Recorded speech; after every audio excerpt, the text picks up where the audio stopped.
is war and war is deadly. Tell them, brother John.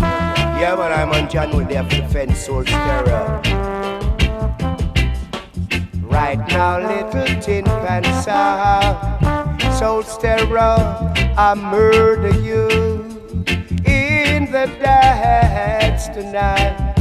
And you and your drum band sounds on board. Get out of town, soul stereo. I murder your sound. Brother John, if you say so, can if you talk like that, she run. Wow! Mighty soul stereo will come to kill a little idiot. I'll make him run, and make you run it. And when I tell you about a whole lot of them, I tell you about the little jump and sound them. But some of them are reminiscing. Some of them are seminar. Tell you soul stereo gonna burn them with the fire. And Big Youth and a John will have a catch them and bury them. Go mash them and we pop them in a garbage bag. All I know is some stereo come to throw down your idiot sound. Yes, we come to wear the crown, and we sound boy is the champion sound. 10,000 sound boy no want to be set so it's stereo free. All he got sound show them Jesus cemetery. 10,000 sound boy no want to be set so it's stereo free. But all he got sound he send them Jesus cemetery. Me say automatic pistol remote control. All need that sound, we have them under control. Sound you dead. Sound boy, you gonna get dead tonight. You can't put up no fight. Cause Big Youth and John, you know that we come to murder sound. Straight out the we come to kill all idiot sound. Murder them. Sound boy, you dead tonight. Jump and run him off, run, bet you running. I tell you, unmistakable. Speaking of Stephen, you know say Stephen, Richie Stevens have a band there work from Italy named Scanation, and them are up on the Sumfest. But I want to tell you, there is a ska band now on the British chart. And it's not Richie Stevens and the Scanation band. White band too. Yes, Richie Stevens. What you say? Ska band, depend British charts again. Not Jamaican band. May I tell you, man. Well, since you're on the Lovers Rock, I could go on the Lovers Rock now. Brand new, as we said, this was Dinah King and Richie Stevens was brand new. We'll give you next brand new one again. Here goes. Master Griffiths. Original Brotherhood of Man song. From where I got school, we know them song, yeah. Brotherhood of Man, United we stand. Gone over in fine style. As we have said, sound like it had for England. Them children don't have a chance out here, so. Serious thing. Jeremy, make sure say you ship them go to England, you know. Yes. Let me tell you, sweet voice. Marjorie K. This is the Cutting Edge on RFM. You know, we have some sweet music I make, you know, but them hard to play upon radio because I will heap of the disc jack them stuck in our groove. Yes, them hard to play. I get ear play because the disc jack them stuck in our groove, Rasta. May I tell you, man. But you have to be conscious. Conscious is the mind that appreciate all music.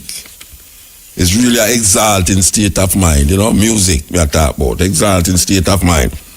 But you know, we have some things to tell the people about before we go into the crux of the matter, the meat of the matter. Yeah. We want to tell the people about the Charlestown celebration which is June the 23rd. You know, I wish here, one of the year them was up there. It was wonderful. We see that it might be even more wonderful this year, because we guess what, we're going to play up there.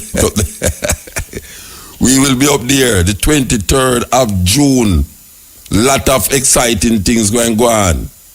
So we want to tell the people them in a Portland area, the people them in a St. Mary area, and even Kingston. And if you want to come from Westmoreland or nothing, Charlestown Maroon, Quaco celebration, June the 23rd. We want to also tell you that all the people them who are listening to me in New York, and I talk about Muta, this and Muta, when I see you, well, you know, Roy Wilkins Park, this Sunday, we're going to be there, you understand? So for those of you who really have some gifts, all the gifts where you promised me from them time until now, when we don't reach a New York, how long now? Compile me up in a Queens, you understand? We have enough space. We are carrying some empty bag and suitcase. We also carry some empty suitcase to do when we come. Because some people have some things to give me how long now and they never want to post it. So Sunday is the opportunity. Queens, Roy Wilkins Park, Sunday. We want to also tell you now that no, we want to read this, believe you me. Somebody tell me this letter here. I just get this letter here and I want to read it. But the headline in the paper say, UK lottery won't pay a Jamaican £500,000 jackpot because them say him illegal. A Jamaican is seeking to collect £500,000 or roughly 79 million Jamaican from a United Kingdom lottery he claims to have won in 2013. St. Ann resident Redcliffe Harrison said he has been denied his chances of a big payback because he was I wonder if we can get that. We can't wait till tomorrow for that about it. I wonder if we can get his brother up on the phone. Make us see if we can get the brother up on the phone. Meanwhile, in between time now, we play this song here. Here goes. Yeah. Yeah, brother, Mota, you alright? Are you right, me later, yeah? Yes, man, them come up there 2 times, come up there and get a security guard. Yeah, but on one day, me up here in a bridge. If you go 2 times, you come up here. How long ago you come up here? Me come up here last month and me come up here the month before. And the first must see the letter. You know when I get on here, man, I want to see man, I hear me, I just see you now. And the first must see the letter, though? Yeah, well, the first must see the letter because that's why... Yeah, I'm already took down a papers. May you meet down a papers? Yeah, man, when I used to play down a fires, yeah, man, sit a fire there. Yeah, but that's a long time, brethren. Yeah, where tell me where I don't want to talk about no issue, I want to talk about this catch pot business where you work with. It's what go on this one. It's what? Jackpot. Now 500,000 jackpot in England. Pound we talk about, English pound we talk about. Yeah, so you did that in England? Yes, man, I mean, man, 12 years over there, man. And you did illegal? Yeah. Then because I see him as just see him Jamaican lawyer, make up the thing because he may have a paper them and you know saying nothing and I see him immigration saying him a prison for 2 months. Alright, so tell me something now. You're there in England for 12 years illegal. You buy a cash pot, a jackpot, you buy a lottery ticket and you win. When you win it? It's the 15th of March 2013. Alright now, so you go for go catch in the ticket and what them say to you? Listen me now, if you could cash in the ticket the 17th and you get arrested the 15th. Where you get arrested for? Where you get arrested for? Yeah? Where you get arrested for? Immigration. Illegal thing. No? Illegal. You're illegal in the country. Yes. Okay. So when them do deport you? No man, then the home office not give me a letter man say them deport me man because no deportation order was made against me. So them say I'm free to come back. Come back. Me have the letter, man. Me have the letter. So you go back since that? No, me not go back since that. Why you not go back? Because me can't afford to go back. Oh, you can't afford to go back? No. Well, 500,000 pound, they could have buy a plane for go back and come back and go back and come back.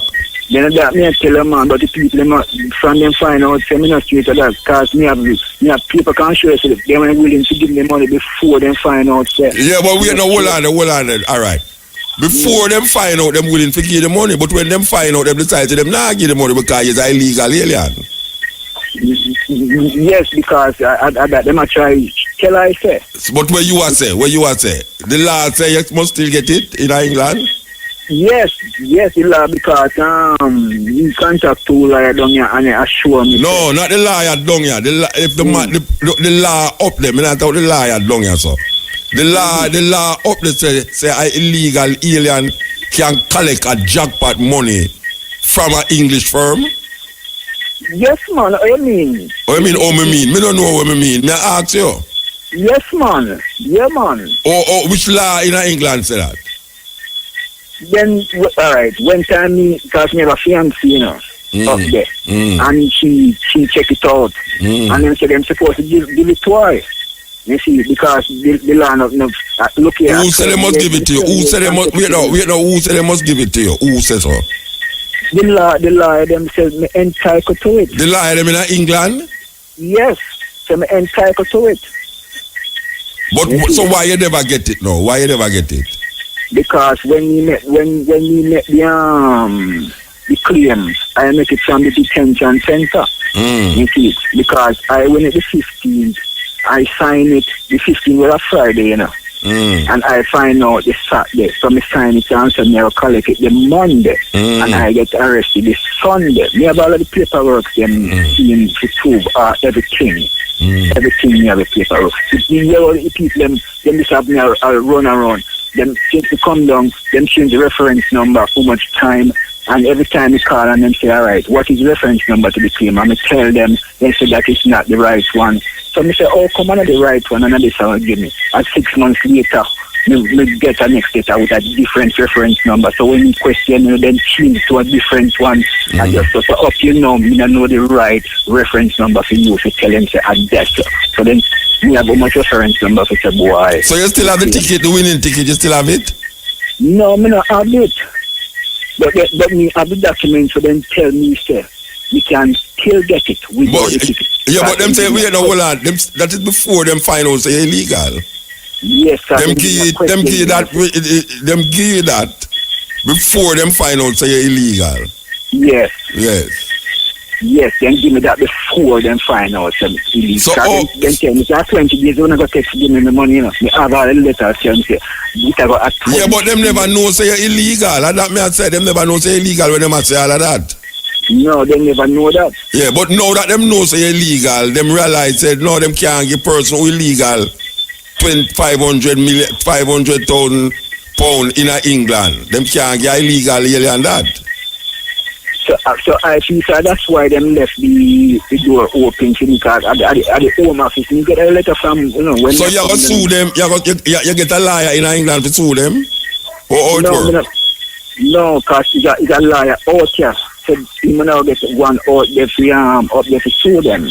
And see. And when you realize you want them, don't give me the runaround thing, so me have to report them to the General Legal Council where them take it up and I say them a clear them go a trial.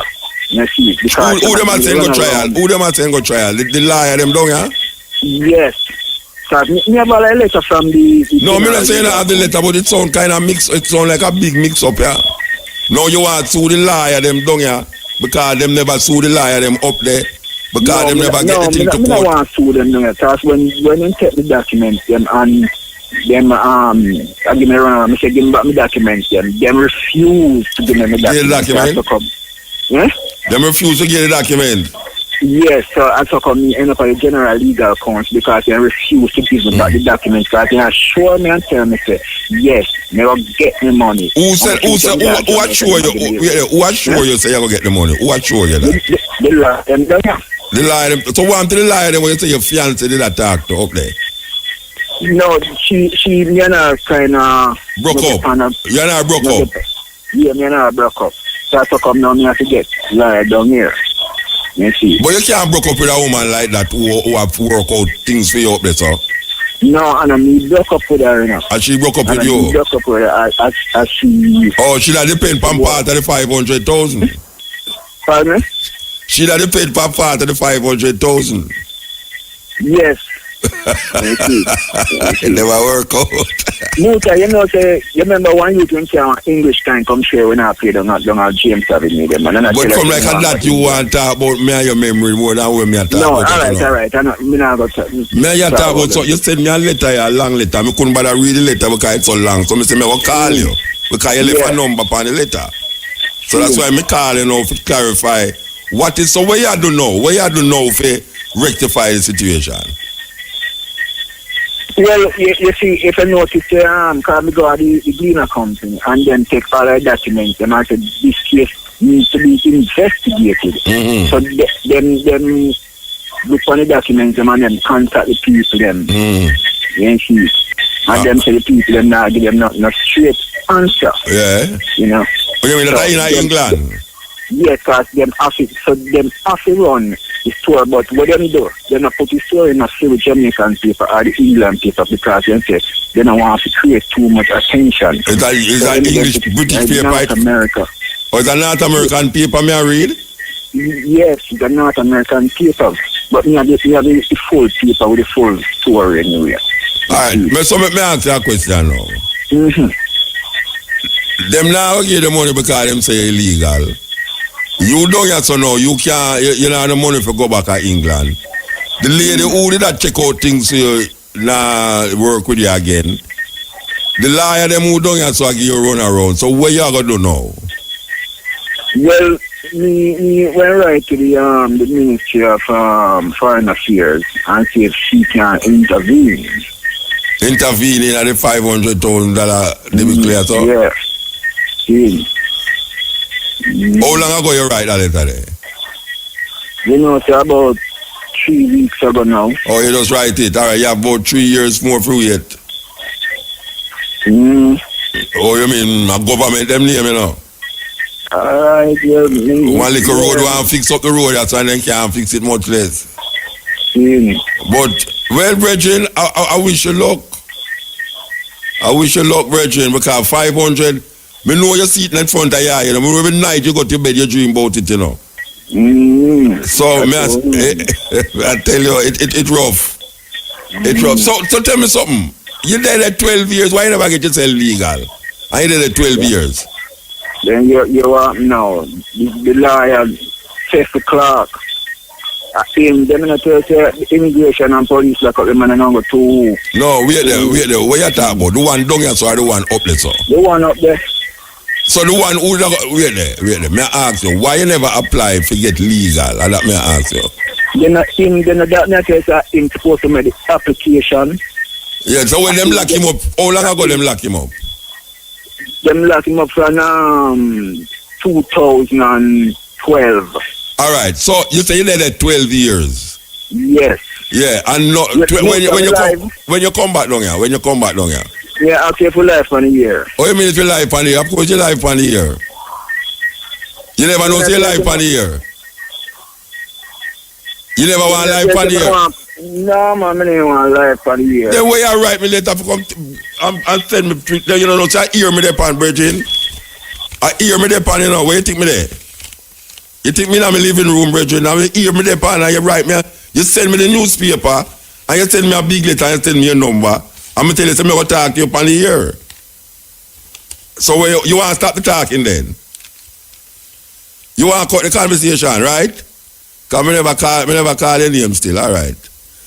I don't know how this virgin wrote the thing, so man. The man send me a long little letter here, send me the headline, and me call him from Irie FM. So what am I expecting to do? All right, brethren, that's how it go. All right, so that is that. Where I go play this tune, yeah? The royalties in the family, the mechanical rights in the family, man. Covering a Jamaican song in a different style. Rock style, me I tell you. Why you love give you know, my brethren from long time, the man help me for arrange and produce a whole heap of my music them over the years and tour with me for years all over the world. as guitarist, as bass player. Why you love Gibby? Brethren, me love you more than how Jesus love little children. Yeah, man, the man is part of my success as a reggae artist. Yes, we have to tell the people them that. As a reggae artist, we now wait till we can't say it. Or when him can't hear it. Or somebody who know him can tell him. Say, Mutabaruka say, we want to big him up to be one of the persons responsible for Mutabaruka successful musical career. Tour all over the world with that brethren. Yeah, man. All over the world. From the first tour in America to all over the world. Africa, Europe. I mean, you name the places. We have been there and done that. Okay, so we going to take advertisement. It's a cutting edge, you know. There's a brethren named Java who used to be in Philadelphia now, come forward at Jamaica permanently. He actually chronicled the first reggae festival named Sunsplash in a book. Very interesting reading the history of reggae Sunsplash. You know, we line him up for next week. We say we want to do a thing from Sunsplash to Reggae Sumfest. Very interesting. Because, you know, so when you say Sunsplash now, people are think Spain. Well, I tell you, jackass in the world level, and it's true. Because most youth in Europe now, if you say Sunsplash, they wouldn't even know, say, Sunsplash was the original reggae festival. We start in a Jamaica, Jared Park, in the 70s, and become a touring some reggae festival, touring Japan and America. I must feel good to know that I was on those tours. And the brethren chronicle who was on the Sunsplash, what year. The man even go and tell you how much money. Me remember when Sunsplash stall them was $25. What me say? Sunsplash stall them for rent a stall for sell in a Sunsplash was $25. You hear me say, mama? For sell in a Sunsplash because I used to sell food. I used to sell food. I'm here to talk about edibles. I'm here to talk about ganja edibles. But let me tell you something. Me, for years, I make ganja pudding at Sunsplash. I used to perform on Sunsplash. I have my boot at Sunsplash, I cook ital, and I have my pudding, my ganja pudding them. People come on my stall and eat the ganja pudding and can't move from the stall. And I go up on stage and perform and come back and sell my ganja pudding them. We never talk about edibles now and this and that. Them need to really regulate it still. I agree with the regulation. Regulate it because you have some herbs doctor who will tell you say this good for that and him can't tell you how much you must take, how much time a day you must take it. He must say drink some bush. Some man go chop long a whole tree and put it in a pot and boil it up and say I make roots. Somebody easy, you know. You have somebody that tell roots out a road there, you know. Anything where you haven't said good feet, you know. If you say your foot hurt him, say drink it. If you say your woman left him, say drink it. Anything film roots good for. Him just chop long some tree and throw it in the pot, in the kerosene thing and boil it up. And sweet is little onion and try show you know so boy right now you have to drink that. No guy can't get me to drink that. No guy can't get me to drink them something there. It not have no dosage, it not have no portion where you can say, you know, that for that. And me think all of them things they should have things on label. Come on, you're supposed to buy things without label on it, you know. It's all of that, you know, but people are selling things now, you know, and expect you to just love it. So because as some man in a Rasta, I say Rasta, Muta, A man like you, if you have drink them thing there, you know, and them a hold up him fist on or so. Like, this is what I talk about. Say them thing I make you understand? And I hold up him fist like, yeah, you know, like you hold up him fist and I talk to them, we don't know, must make you know is what I talk about. You not get me for drink that. You understand? You could have backed it up like a boy and tell me how much things you like a boy. It must have label and it must have the contents and it must have how much portion of the contents were in there. Cause you have some man that make roots with all 40 different bush in there. And some ain't not sanitary like the people that we are tell on roadside. I chop jelly give you. You might chop the jelly and say, hold on there. And I'm going around the car and I go pee and come back. And take up back the jelly and keep chopping. Me don't know that with nobody, you know. Me don't know that with nobody. You understand? So what me I say is that the regulation for ganja is very important. Very important. Especially when you're edibles. We are talking about the edibles. But back to the Sunsplash thing. Sunsplash from Jared Park. Remember it got Jared Park. It got Ronnie Williams Center. It did go Jam World. I think it got Jam World, you know. Yes, it got Choka Cove. It got Choka Cove and it did down way down a Seawind Hotel there down at the bottom there with them Bob Marley Center. Why them to let the place they must build up, you know. That was where they had the biggest crowd them down at Bob Marley Center there. For those of you remember it, when Shabba come out at the helicopter on stage. Big thing. So we want to explore that. Because it's Reggae Sumfest come now and Reggae Sumfest is not right a continuation of Sunsplash. Because we understand, say in them time that you never have no dancehall music. And now the genre come up now. And when the genre come up, Reggae Sunsplash was on its way out. And now you have Reggae Sumfest, which is mostly dancehall artists. And the reggae artists, them kind of, you know, no kind of be prominent on it. Them days there, in a Sunsplash, you'd have all Stevie Wonder, Lucky Dube, you know, Bob Marley, Peter Tosh. Me remember Peter Tosh perform at Ronnie Williams Center on Reggae Sunsplash. You did have Hugh Masekela. I think Hugh Masekela did perform in Mano de Bongo perform in Jam World. Yeah, Reggae Sunsplash should keep in a Jam World. Now, Reggae Sumfest come, we see go through a little switch and now, new management, new owners. We are going to hope to see where this bridge is going to do with it. Because they saw him say, I'm going to keep it reggae, I'm going to keep it Jamaican.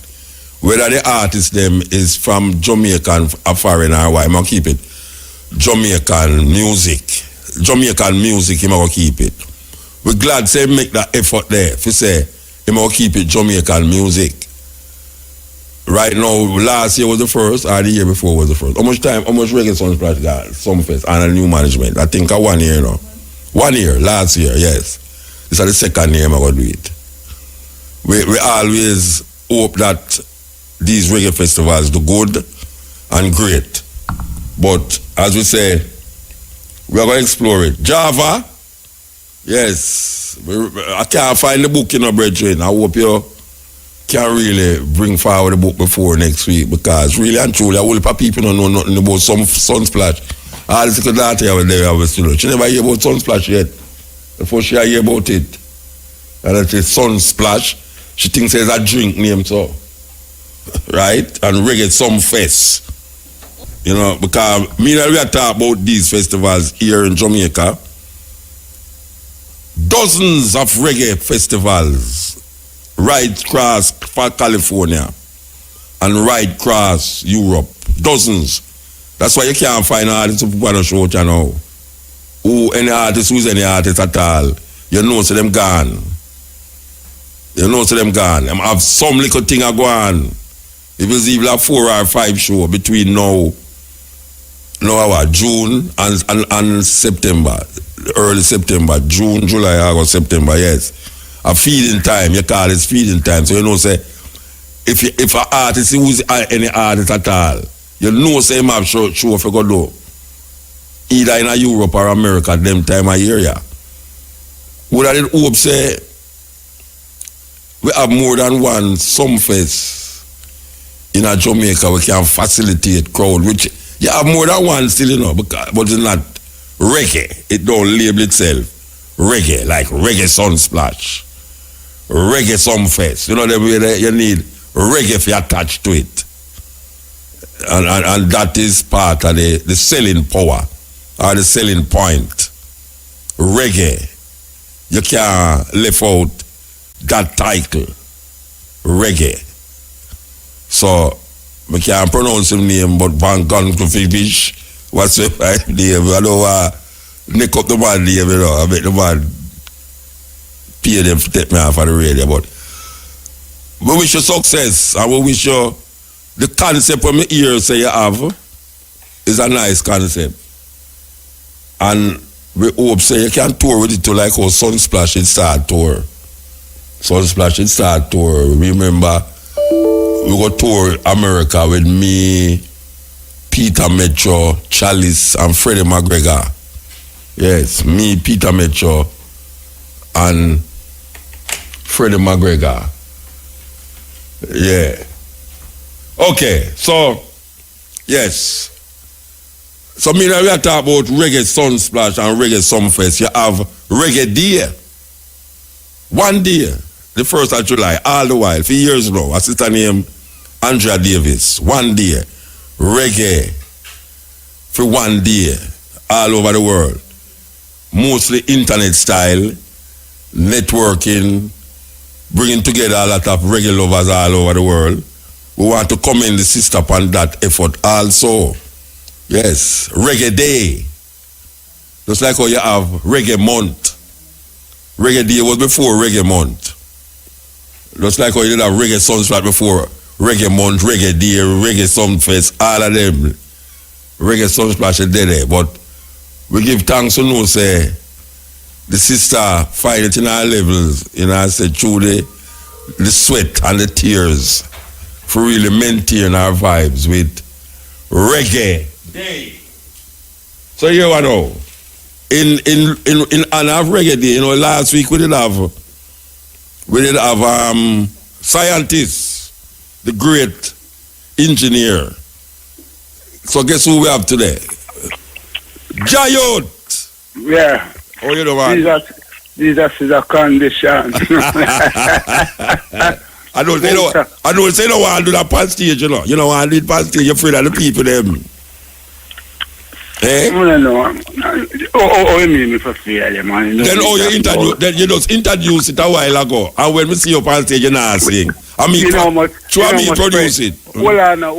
What you mean? Let me tell the world. You know how much pressure me get from it. You know, these are people them come down from me. But oh my God, they are before Christ.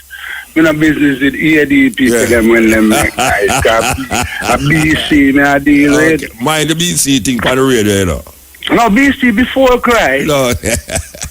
Come on. Them call it before the common era now. Them not call it BCE. No, them can't. Before the common era. Come on. BCE, before the common era. But look at now. Big youth. Yes, King. Yes, sir. I'm a brethren. If you attack a certain way on the radio, you know, say me and him a personal brethren. Then you're my poet, man. Come on. And you are my poet, too. And you are my poet. You are my poet. All right. Big youth.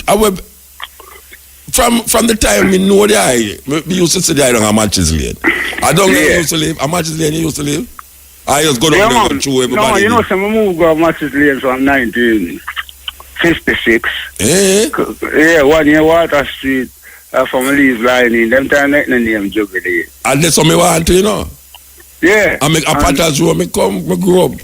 Then I'm a Water Street, a 1 year Water Street upon my birth everything. Oh God, and 19 Patters Road I used to live. Then I just round the street. I did a beat you up, I don't know. I did a beat you up as a youth and you never know. No, nobody like that, man. Me a bad man, so to the level there from me I go. I'm gonna take beat up. I know you when you go to school and go to technical and you have to pass by Charles Street, Beeson Street. Me used to go Wesley too. Wesley. Well, all right. Yeah. All right. So tell me something now. Yeah, Matches Lane. Where did I go on Matches Lane? Why so much people used to the down there? So Chancery Lane, Matches Lane, and them place there. All right. Let me give you a little history, because some people take this thing for dibby, you know. You see, like how you have uptown, and you have some fancy area and all them things like Mutabaruka and all these places. From this on out, you know, because remember, say, against the Victoria Jubilee Hospital, you know, them places was residential area when a little boy I grew up before Kendall crash in the 50s, come on to early 60s, you know, man. Yeah. You could even drive past those places and blow on, you know. You play juice and thing down there. Silent zone. Yeah? So no, hold on. You see that the yard where me live at Matches Lane now? Count Machuki used to live in the same yard, you know. 132, you know. That time in the 50s me I talk about. Yes, my king. All right. You, a whole heap of one say a big youth influence them. A whole heap of one say a Uri influence them. Who influence the I? Not tell me say me, you know. That's cool, man. I mean, influence you too, you know. Tell me. Are you tell the world, say I'm the first dub poet. No, dub poet. So, I saw the poetical thing coming. So, here I know. My inspiration coming from some Dan Warwick and them people there, you know. Come, I love music from the 50s, come right on, you know. 7 little girls sitting in the back seat, hugging and kissing with friends, and why, listen what the little girl says. Yeah. So that's where I start my thing from. I know this. That you I'm a friend, I'm a love. Yeah. All right, but my thing is a different craft, you know. Cause me come with a Rasta thing, you know. But tell the people them say, oh, no make love and not war, you know. Cause war ugly and love lovely. Do things right and make things right, and we can be good in the middle of the night. Yeah. And promise me you could do that. You know, we realize he's one who did really listen because hit the road Jack and Cold Train. You mentioned Cold Train in some of your songs there. The last poet, some of the words are the last poet. Automatic pistol, remote control, generics to match your soul. The kind of food them or them last poets, from them in the 60s. So you used to listen carefully though, because you realize that you're a man who listen carefully. That you could have even graph it. Music not no genre, you know. Yeah, music near music. So in order for being music, you have to listen to music. From then until now, and know say it came a long way. So who you first record for? You know, Sir Gregory Isaacs. The first time you record that was for Gregory Isaacs. Yeah. That's how we him the pan Chancellor Lane there. African music. No man, we bring him round there, so man. Come on, man.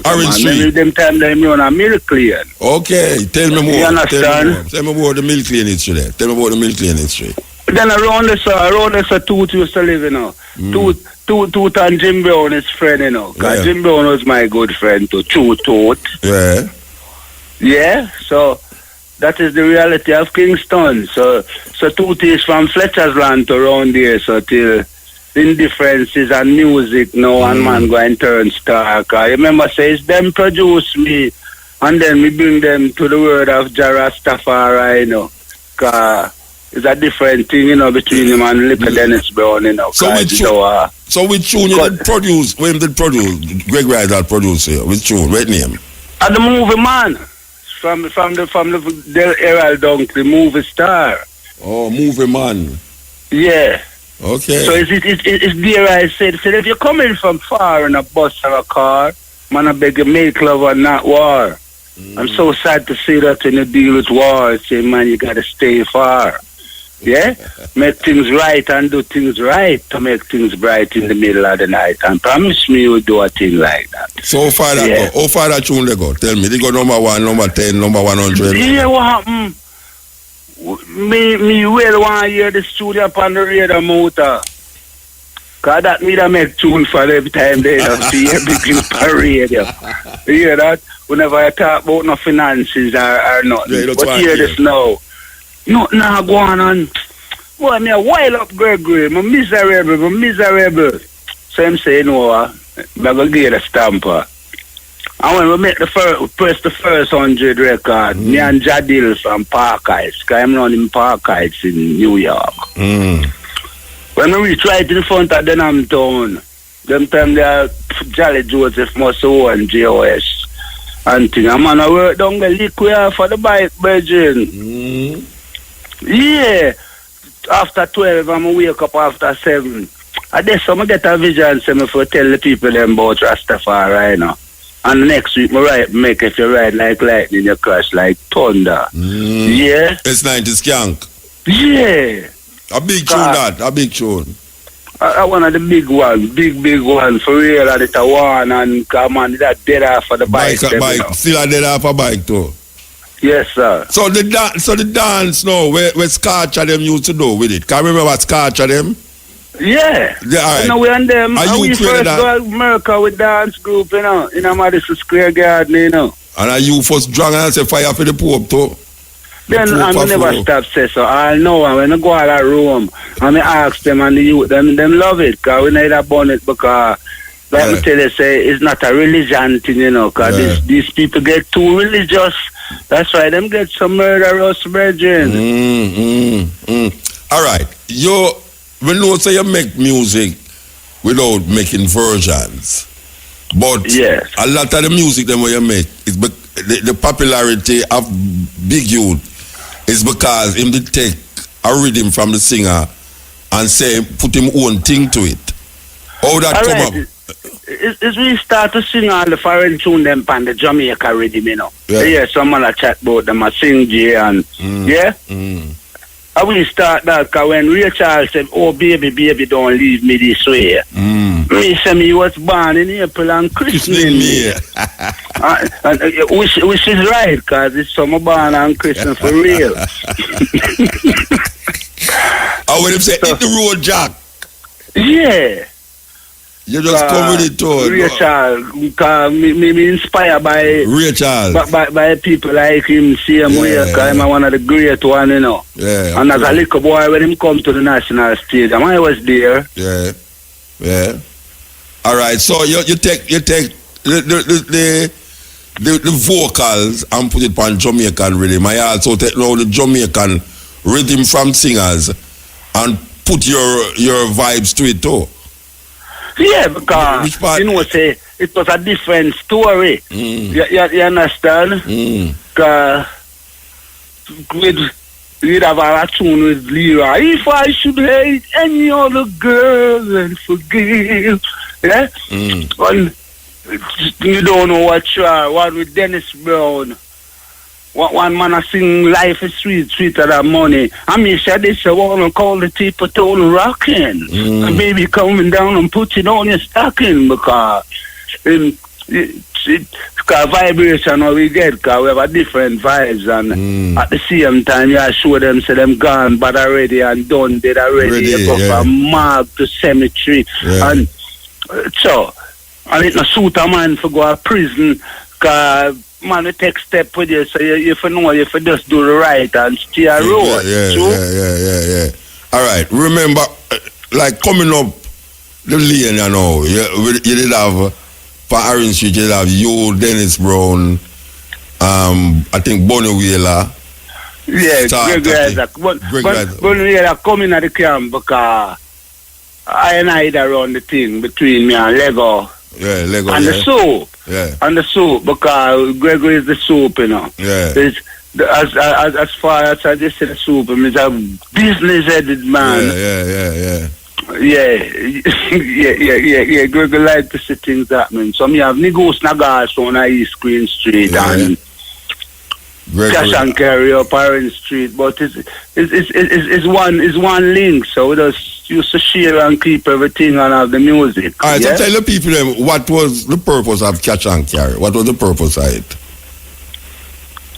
Cash and Carry, remember, we were selling records, Muta. We were selling records. It's not like, oh, you see some people a star and them song #1 and me not see the song I sell nowhere. Yeah. With no disrespect to nobody, you know, because when I talk, you know, I talk loud and I'm not. I'm not sending no bullet at no one and not putting down nobody. I just like to talk like I know it is. So, music used to sell. When we make tune, and tune nice, people are buying it, them coming from foreign, you have wholesale, dear countryman coming in. It's a song like Hit the Road, man, we sell all 1 million copy with you know, how much producers pirate it, because we're just making these things and we don't know a heck about the business. You know? Yeah. So you never used to, Catch and Carry never used to have management. Then the Lego Beast, them, man, you know, so we manage with a fear. And we pay to learn. Because sometimes you have to act, you know, cause even the foreign company watch people like we, because these people set up companies, you know, and putting out record. Apple, all of them people that send come call me, but I don't know it, because I burn so much that I don't even know who to trust, family. Because I don't trust God, you know, I praise Him. Yeah. All right. The Cash and Carry lead to what? Because we say Dennis Brown gone. We say Bonnie Wheeler did go film way. What did happen to Cash and Carry? Why it never last? Or what is it because the man they did? I don't know. I don't know how the concern that Lego took, because sometimes we're there on the year and him regular and popular and this thing. We tell them, say, you can't sit down on the music then. You have to put them out. Get them on iTunes and... Yeah. So you have a whole tune for you down there? You have a whole tune for you down there? Lego? Because you remember all political confusion. I'm going to do an album for him. I'm going to do a whole album for him, man. When I say experience, teach wisdom and all them songs there. Yeah, so what I'm to it? Him put it out with one of them knockoff company in France, you know, because you have some company always going to liquidation. Especially in France. yeah. So it's out there, so that album did release. Sometimes I see them post it up on Facebook, you know. Yeah. Because Bunny Rugs have a combination with me and him on that album and thing, yes? Yeah, you know, so they go there and the studio lockdown and him there still and hang out there, but... Not going on so. Alright, it's the sense, and then the music, like you know, because we travel out of foreign, some people. Yeah. I work, and then some of them quarrel, say, boy, white people are sell, but the white people are work, and some of them now do no work, brethren. Them a make some and I lead all the youth them astray, because all the music going out. You talk about Cash and Carry and reggae music and dub. This music is a heartbeat music what teach the people listening. Just me one with milk butter pan, you know, understand. Oi. Muta come sit down in your place and talk. You know, say. Call me on phone. Me vex, you know what me vex? Believe you, me vex. Well, Sister Elise, because, I never hold for talk to no people on the radio, you know, because I know people. I come do the them thing, you know. Yeah, but I know people. What you talk about people? You get me mixed up with people. Oh, man. We are great. We are great musical people, and people will be people wherever they are. And all right, you know something? You know, it's Europe. I mean, I tell the people, it's your fault. Right now, come to the studio long. You know, long me, I tell you to come to the studio. And you to carry me go around it, so I come back around it. So I know to me just have a way about the road. More time in like drive, go on a country. Then me get you to the studio. A police, you want me bring down here, you want me take call, send police here. Cut them on the edge, man, because our story for talk to these people in this little nice country, Jamaica, when they behave themselves. It's a long story now. That's why I want to give you 4 hours. But we want about 5 years now, I want to give you 4 hours on the program. And you dodge me. I'm not dodge, man. Then how you know which before the time, you know. What is the time? What do you mean not happen before the time? Are you going to make the time, you know? Alright, so you see, now I set the time now on the cutting edge. You don't want to go road again, no? You don't want to go road again. I go road with, hey, Jayut, this is not the harbour that they have to dredge. This is the cutting edge. Come on. You know, Jayut. Yes, King Motor. You treat me like a broad. I mean, no, say no blow float. No. Let me tell you, see me I talk to you. Yeah. And enough radio station I'm turn on because I say Mama Ellis. I know me no company thing and oh blessed loving daughter of Zion, man. See, cause I must say, I don't want to interview because more time you go on some people them ask you about when you start and everybody asks you the same thing. No, I'm not asking the same. I'm not asking the same thing. I'm not asking the same thing. No, I know where you come from. That's why I explain it great Mutabaruka. Cause I saw them go on. Alright, me could set that time. I don't tell me about you go on tour, you know, because I come like your tour enough now. No, sir, I'm there, man. Eh? If you come, you see me sit down right then you can't tour. Then wait, when you say tour, you can't tour Westmoreland, St. James, Hanover. You know, long me no play. Me you just a chat about some fest or some vest right name. You know, me never go to some fest, Mutabaruka. The one time they put me on it, they don't put me back. So me make the white people run out. I was never invited, so. Want to Sunsplash? You dey on Sunsplash though? If me nah go nowhere. Me never go there yet. So me for some reason they don't like me. I don't care. Jayut, you know, the first time you see your performer a foreign, in a France. Yes, sir. Yes, in a one, what them call it? It's a big tent. Them put up there and me I say wait, but look how the people them are going over Big Youth Rasta. And when Big Youth there Jamaica is like a joke business. Them people don't want to know say Big Youth are one Big Youth. Even though him can't call himself Youth again, him can't say him big, but I don't know about the youth part. And you bring me on a one festival and rain and the people them stay in the rain and that. Oh gosh, man. Me I tell you, man, it's sweet. Because of the message. Yeah. Because the music, and the message why in the music, and the music teach the people them all these things that them use and belittle the music and try to corrupt it, and then some people have. I must genre, I mean, I know, because I can't call people nation. You understand? Sir. You see, that's why you're in the studio with me, you know, brethren. No, I'm for true, man. Because so, me could tell Jamaica now, say you can come in the studio with me. Me go come in, man. When you going to come? Tell me. Well, you know, anything can happen in July. July, alright. So nobody tell me no lie too, you say July, you know. Then of course it's July, then you know what I mean. God, them say July for true. We them out, so. Alright, so me gonna line it up for July then. Me gonna line it up. Yeah. So we gonna ask you a question. Alright, you say Reggae Day got start in July and we participate. Yeah. Alright, so after Reggae Day. Yeah. Alright. And how you gonna reach down here? You have me send police for you? No, man, I'll be driving over. Come on, Motor. I don't know, because you attack them way there, we have to figure out how me can get Jayut coming at Ocho so come sit down at the studio with me.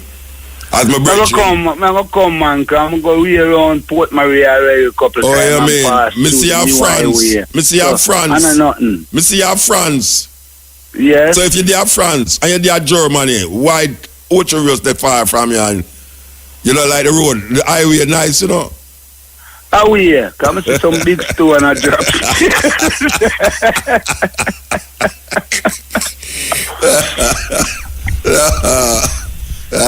Anyway, yes. Who want heal up there because I'm here today I take part in this Reggae Day, and as a one who did say get up before a man I say bend down low, you did I say live it up. Live it up. Thank you, sir. Yeah, we know that. We know them is today. Say man I sing bend down low, you are say live it up. So you know, sky juice. And the sufferer side, yes. Cup better blow on the bag and the 51 star me never ban. Sure. Green Day killing. Me I tell you, a big wall a big tune, you know. Jim Screechy. You can't call the sister Foreman versus Fraser. I pray thee the biggest psalm song ever in the history of Jamaican music. Our translation of the Lord God Rastafari. Of course. Jesus is a condition. Thank you, sir. Condition that they give for us to believe in. And the people, them, you see it? You see it? God bless.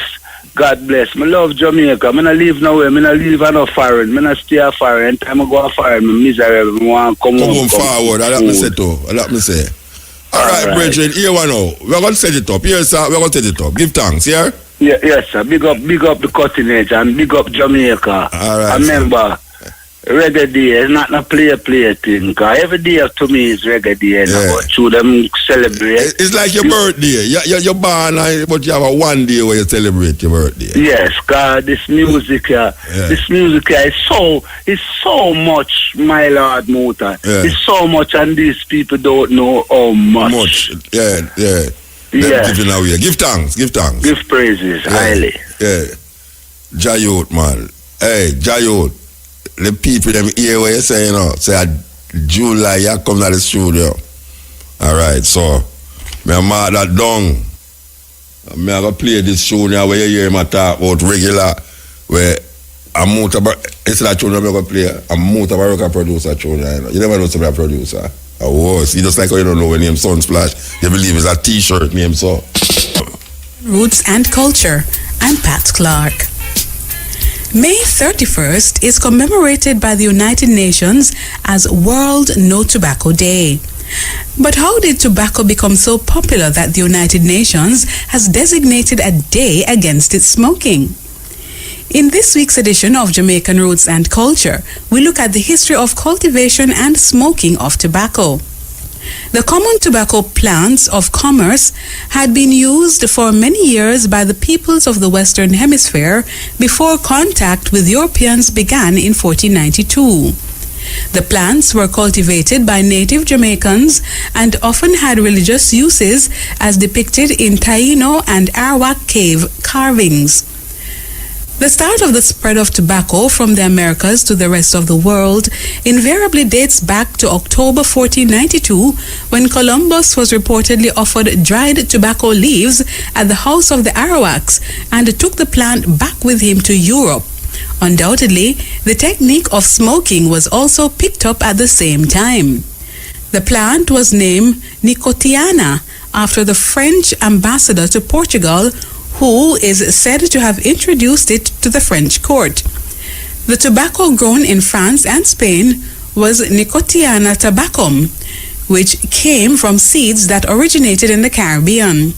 Tobacco was grown, smoked, and chewed by numerous peoples and eventually became popular. It certainly featured as an important tradable source of income from the time of its discovery by Columbus until the present day. The modern history of tobacco really starts with the design of the cigarette machine in the middle of the 19th century. A machine was patented in 1880 by James Bonsack. Since the 1920s, most tobacco has been smoked in cigarettes along with cigars and pipes. The pattern of production has shifted significantly in recent decades. Whereas exports from the USA have fallen significantly, those from Brazil, China, and Zimbabwe have increased substantially. Complex reasons lie behind the change in production pattern. Economic pressures, often following political decisions, dictate who grows what and where. In developed areas, for example in the USA and the European Union, where farmers have and still do receive subsidies to grow tobacco, specific measures and programs have also been initiated to pay farmers to stop growing tobacco or to switch to other crops. In developing countries, the cigarette manufacturers may provide seed and expertise as well as an assured market for the tobacco type they need. In other countries, cigarette manufacturers are compelled to purchase a proportion of their tobacco locally. Furthermore, consolidation of cigarette manufacturing followed the opening up of Central and Eastern Europe with the purchase by transnational corporations of antiquated tobacco monopolies. However, the practice of tobacco smoking is said to cause adverse effects on the health of the smokers. Studies indicate that smoking causes stroke and coronary heart disease, which are among the leading causes of death in the world. Even people who smoke fewer than 5 cigarettes a day have early signs of cardiovascular disease. Smoking damages blood vessels and can make them thicken and grow narrow. This makes your heart beat faster and your blood pressure go up. Clots can also form. A stroke occurs when a clot blocks the blood flow to a part of your brain or when a blood vessel in or around your brain bursts. Blockages caused by smoking can also reduce blood flow to your legs. Smoking causes lung diseases by damaging your airways and the small air sacs or alveoli found in your lungs. Lung diseases caused by smoking include emphysema and chronic bronchitis. Studies indicate that cigarette smoking causes most cases of lung cancer. Warnings are placed on cigarette boxes about the adverse effect it has on the health of smokers, but that does not deter persons from smoking. And now to end Jamaican roots and culture, here's our famous quotation from the Black diaspora. History is a clock that people use to tell their time of day. It's a compass they use to find themselves on the map of human geography. It tells them where they are and what they are. The words of John Henry Clark. For Jamaican Roots and Culture, I'm Pat Clark. Yeah, you know, say, me love that one there. Seriously, we have to play forward that one there, you know. Tobacco. She'll give you a little synopsis of this, tobacco.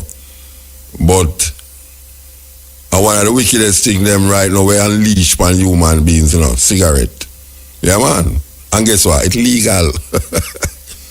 The ironies of ironies, man. With how men structure them system. The drugs that are illegal and the drugs that legal. Guess what? The drugs that legal kill more people than the drugs that are illegal. Can you imagine that? The drugs that are legal kill more people than the drugs that are illegal. But as men put it that way there. Men put it that way there. Feluke. Yes. You know, I just talked to a sister a while ago and she said, this brethren called me about the money. What him should have do is find somebody who him trust. Maybe him fiance, maybe I know him would have a big house down at Jamaica with that. Find somebody who him trust and give them the ticket to go get the money for him. Maybe that could have work out. Find somebody who legal in England and give them the money, give them a money out tight too. No feel no way. I mean £500,000, you know, much million Jamaican dollar that. You can easily give £50,000 out of that. People 100. Well, watch a man. If me know me can't get that. But him say him never know still. Him never know say illegal person can. But the data tell me say illegal person can't collect money out of the country that way there. As such she said, me don't know. But I've got to check a liar still.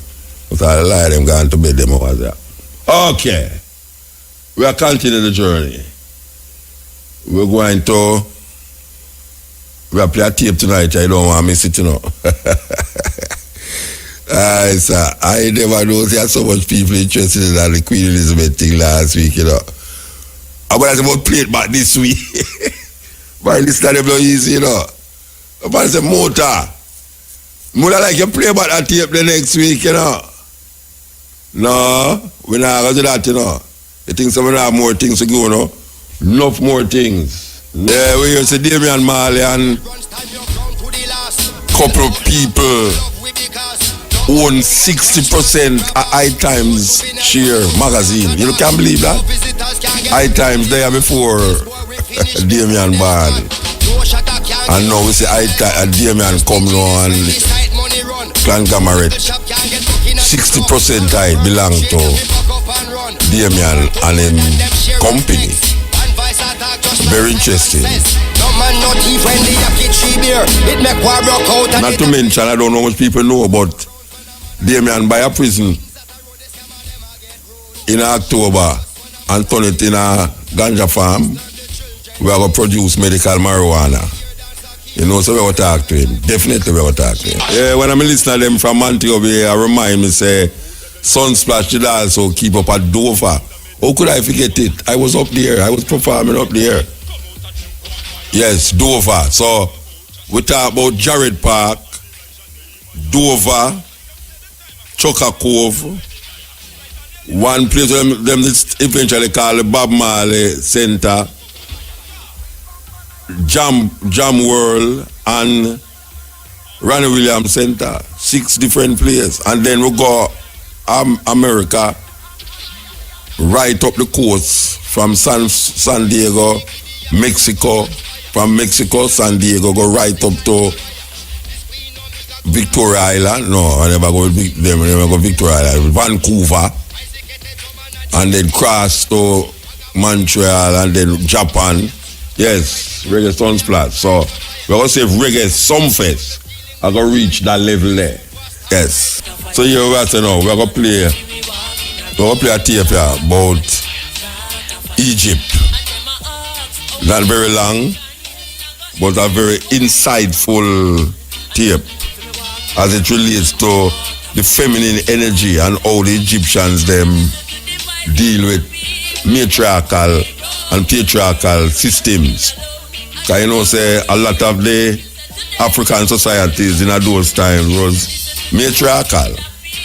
For those of you who don't know what matriarchal mean, go look on your phone, Google matriarchal and see what it means. Can't bother go through the explanation of telling you what that means now, but when you see it, you will know exactly what we are talking about. And the feminine energy is one of the things that will get lost. When I talk about infeminate, we are talking about feminine. Different thing. You understand? Different thing when a man said infeminate as opposed to feminine. We know of the feminine energy that guide and protect all the chiefs and the pharaohs of ancient Africa. We're not talking about Africa today, we are talking about Africa then. Because we have corrupted our own legacy with European influences to the point now where we can't even identify our things. Because people want to say it's a universal world we are living in, of course, but when you look on the influence of one group of people as it relates to other groups of people, then you recognize something is intrinsically wrong with the balance. How people look on it, the balance, very important. And if people think this is a universal thing where, you know, we are all one, you make a sad mistake. We should be all one, like His Majesty say, until the philosophy until the color of a man's skin is not significant from the color of his eyes. We should think the insignificance of color of skin and eyes. But there's a group of people that make it the point of history to regulate other people and raise up themselves. And that system is called white supremacy, where a group of people use them color to define them status under God. And we say, sometimes when you look on the white man have a God complex. But no, we indelibly put the other man's perception in our consciousness to the point now where we brain now want to wash, but them wash we brain. Them brain wash we like a car going through an electric washer. So we know we can't ever tell the difference now between what is ours and what is theirs. Because what is theirs now come like is ours. And what is ours now is put under feet and trampled upon. So those of us who recognize that ignorance is not bliss, because most of the time ignorance is stupidity. There's a difference when a man say, boy, right now, him ignorant. And when him say him naive. And we have to recognize how them terminology they get where brains warped up. Because when you look on it, we are warped. The system does not allow us to think for ourselves, but we have to think in the confines of the system. So that is why a lot of people go to school to maintain the status quo. Or call it quo. Maintain that. When we thought that our children would rise above what their grandparents and their parents were in, only to find out that these children is in the same position that their parents are in, is strange. Strange. So we're going to come back with this tape that is examining the feminine energy in Egypt. This is the cutting edge. Time is 12 o'clock. As you know, this program is known for bring to light certain perspectives.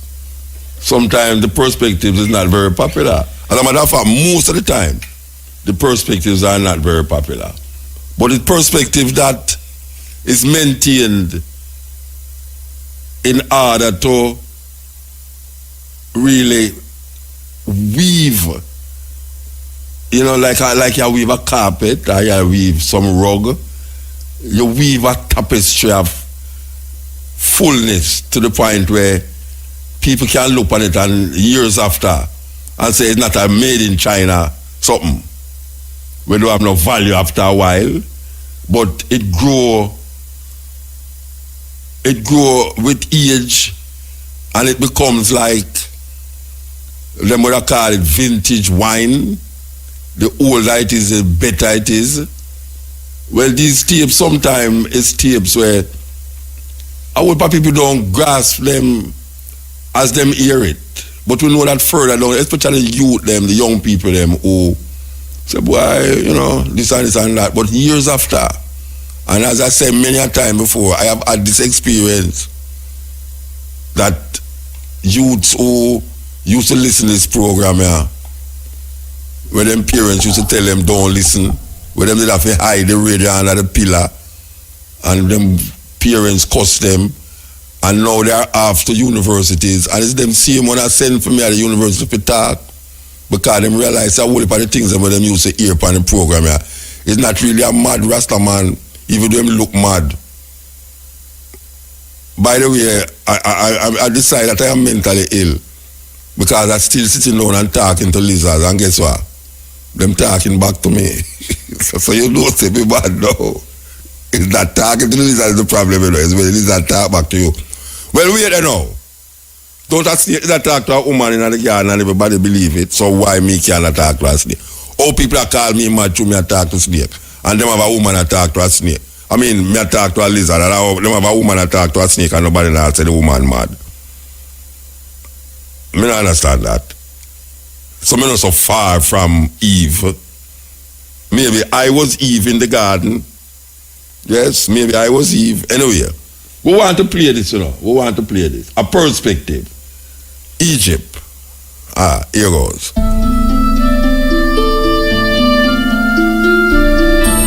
The sheer beauty and sophistication of Egyptian artifacts entrances us. How can we unlock the code embedded in every object they made?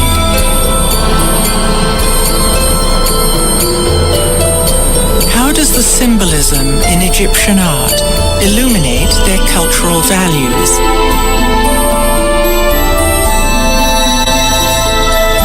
What ancient secrets still lie hidden in plain sight?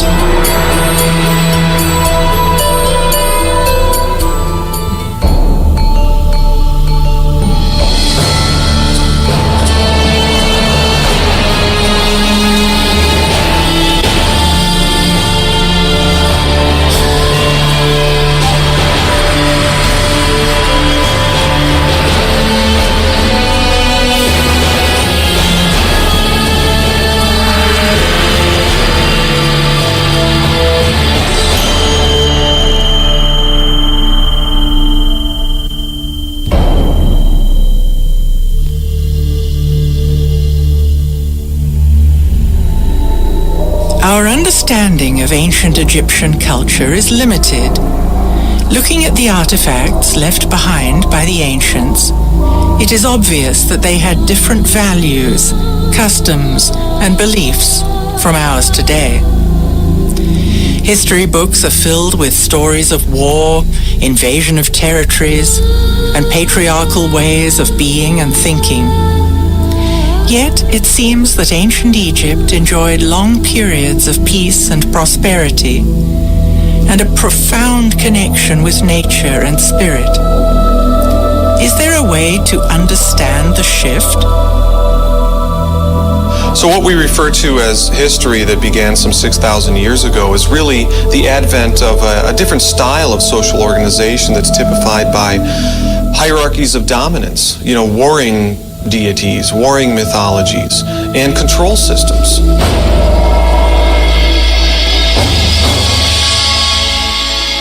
Vedic culture from ancient India speaks of a grand and measurable cycle of 26,000 years, consisting of ascending light ages and descending dark ages. In the higher ages, you see this philosophy of living in tune with nature, people talking about speaking with the gods, and a lot of interaction. Virtually every ancient culture has stories about the gods if you go back far enough. And you see a lot of matriarchal cultures if you go back far enough. The Dark Age times, you have this very brutal, paternalistic type of ruling. I think it's difficult for us to understand the ancient Egyptians because we've got the paradigm of the patriarchal structures on top of it, and we're looking through our own cultural lenses. Has world culture always been male-dominated and patriarchal? If not, what would a matriarchal system look like? Matriarchy is not the opposite of patriarchy, with women dominating and controlling men. It is based on balance between the masculine and feminine, and harmony with nature. This was exemplified in ancient Egypt, which was known in the old language as the land of Kemet.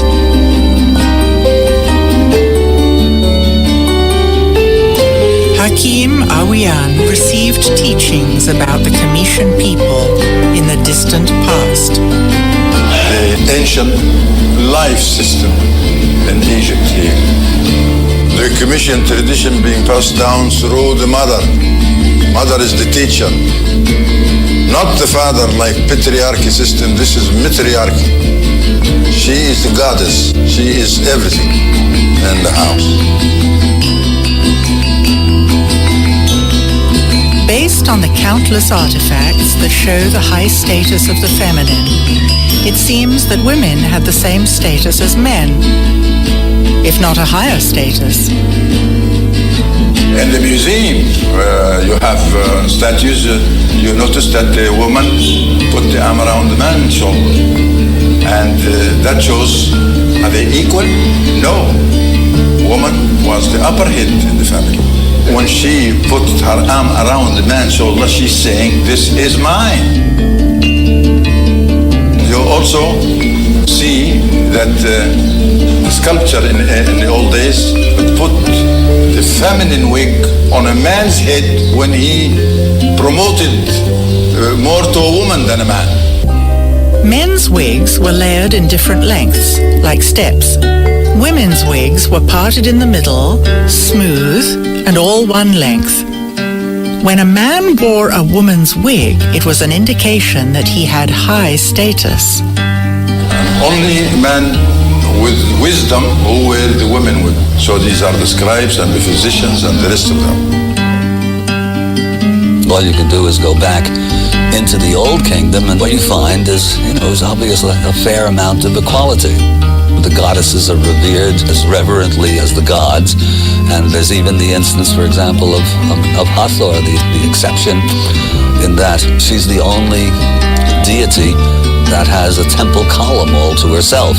So the great mother, the great feminine principle, occupies a very important part in the whole Egyptian symbology, the whole Egyptian doctrine. there's absolutely no doubt about that. Women could own property at as much rights as the men. They could divorce as easily as the men. Of all the known sophisticated civilizations that we have access to, probably women were better off in Egypt than they were anywhere else.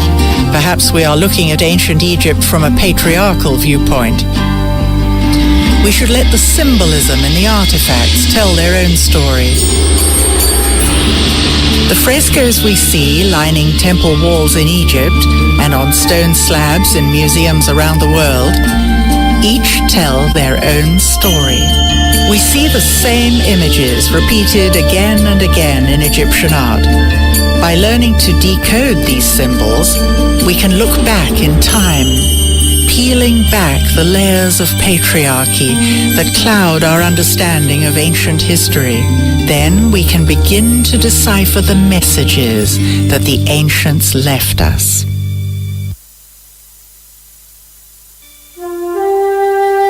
You have to accept that we're dealing with a period that occurred at least 5,000 years ago. And the little we know of it comes from archaic texts that were written in a very occult and esoteric manner. They weren't meant for you and me. The secrets of the ancient Egyptians were not for the commoners. They were meant for a very, very small group of elites who had to be initiated over many, many years to appreciate what these texts said. They were for the high-level initiates, which were people who were trained, and they would go through different initiations, tests, that would help them be wise, that would help them confront their fears, that would balance them in the body, mind, and emotions.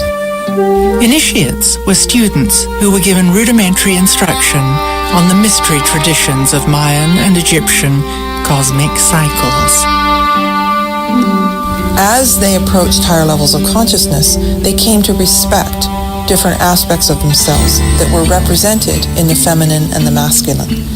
But they went further and called it sacred feminine and sacred masculine, which meant the purest form that was actually connected to the two hemispheres of the brain. Feminine consciousness corresponds to the right hemisphere of the brain and the left side of the body. In contrast, masculine consciousness corresponds to the left side of the brain and the right side of the body. Patriarchal consciousness focuses on history, linear time, dogma, rationality, waking reality, and science. Matriarchal consciousness focuses on eternity, cycles of time, ritual, magic, altered states, and art. If we examine the art, we can see the characters almost always have one foot slightly forward. In some instances, they take a big step forward. In each scene, the goddess has her left foot slightly leading, showing awareness of the feminine principles of timelessness and magic. The pharaoh, however, takes a large step with his right foot. This shows that he is grounded in the masculine. Similarly, we often see images with two left hands. It has been suggested that this is just a stylistic convention, but we should not impose our ideas on Egyptian art. Left hands suggest giving, while right hands suggest taking. In our culture, we've practically erased the feminine in favor of the masculine. Reading, writing, and arithmetic. Art, music isn't as important. And our society is completely unbalanced because of it. The ancients knew that you could not achieve high states of consciousness without these being in balance. And so they revered the pure qualities of either. And so when we say sacred feminine and sacred masculine, this was the highest form of respect, so that the female would have both feminine and masculine balanced within her, and the male would have both feminine and masculine balanced within him. Balance between the sacred feminine and the sacred masculine runs deep in Egyptian symbolism. We see gods and goddesses carrying a crook, a flail, and a staff in various combinations. The crook represents the balance of the emotions. The flail symbolizes the balance of the mind. And the staff depicts the balance of the body. Once balance of the body, the mind, and the emotions was achieved, consciousness could develop. Notice the staff always has the head of a bird and a forked base. The staff never touches the ground. This indicates that we are spiritual beings having an earth experience. We are incarnated here, but our souls can go beyond the earthly plane. Egyptian temples were places where spiritual work was done. An arch with a winged disc is always found at the entrance to temples. The winged disc depicts a vulture and a snake. Snake been taken as a symbol of masculine, and the vulture is feminine. The feminine and the masculine had to be in balance. The lower self was to surrender to the higher self in order to enter the sacred space. This meant that the ego of the everyday world had to step aside, while the higher self connected with cosmic energy. Vulture can fly, snake can't fly, but both have the same glands. System of life is based on glands. The glands were the most important features of the human being. One of the most misunderstood functions of the human body today is our glandular or endocrine system. Glands secrete hormones that trigger reproduction. Fertility and procreation had high value in Egyptian ideology. The ancients were very much in tune with how the energy systems in the body, or the chakras, as the East Indians would talk about them, were connected to the glands. Ancient teachings speak of 7 energy centers in the body called chakras. Parallels occur between the concepts of chakras, or energy centers in the body, and our glands. It appears they are 2 ways of describing the same thing, through spirituality and through science. Ancient Egyptians had a holistic understanding of the significance of the glands and their central role in reproduction and in consciousness. If we can decode the symbols, we see that the sacredness of procreation is readily visible in ancient Egyptian art. When you see a boy or a man, you see a kind of a bottle on his head. That is not a bottle or not a white crown symbolizing Upper Egypt, as my colleagues and the scholars say. No, this is a gland in human body known as the thymus, located behind the lungs. The thymus is most active when a baby is in utero. It continues to be active until puberty. Then it begins to shrink and is atrophied when we stop being fertile. It was a critical activator of consciousness. The red crown is another. It's the womb, the placenta. The thymus and the womb are connected for the cycle of life. When you see the double crown, the red crown is the womb and the placenta. The white crown is the thymus, who has its influence on the womb. That's the symbol of one of the glands. In the early 1900s, alchemist Schwaller de Lubitz presented a work called The Temple of Man. It demonstrated that the architects of the Luxor temple used sacred geometry, which reflected the exact proportions of the human body. As in all Egyptian temples, the most sacred space was located at the back of the temple, the Holy of Holies, which corresponded to the pineal gland. When activated, the pineal gland is said to stimulate the evolution of heights of consciousness. If the temples were metaphors of the human body, the pineal gland corresponded with the Holy of Holies. At the entrance to the most sacred part of the temple stand tall pillars representing the masculine and the feminine, papyrus and the blue lotus. The papyrus and the lotus reflect the balance between the feminine and the masculine principles and are shown together throughout ancient Egyptian art. The blue lotus is a symbol of life, and this plant, blossom, flower, it grows in the water like water lilies. It's where the ancient commissions believe that life starts in water and in that lotus form. We have seen there are always multiple layers of meaning embedded in ancient Egyptian symbols. Is there another reason why the blue lotus was so important in Egyptian ceremonies?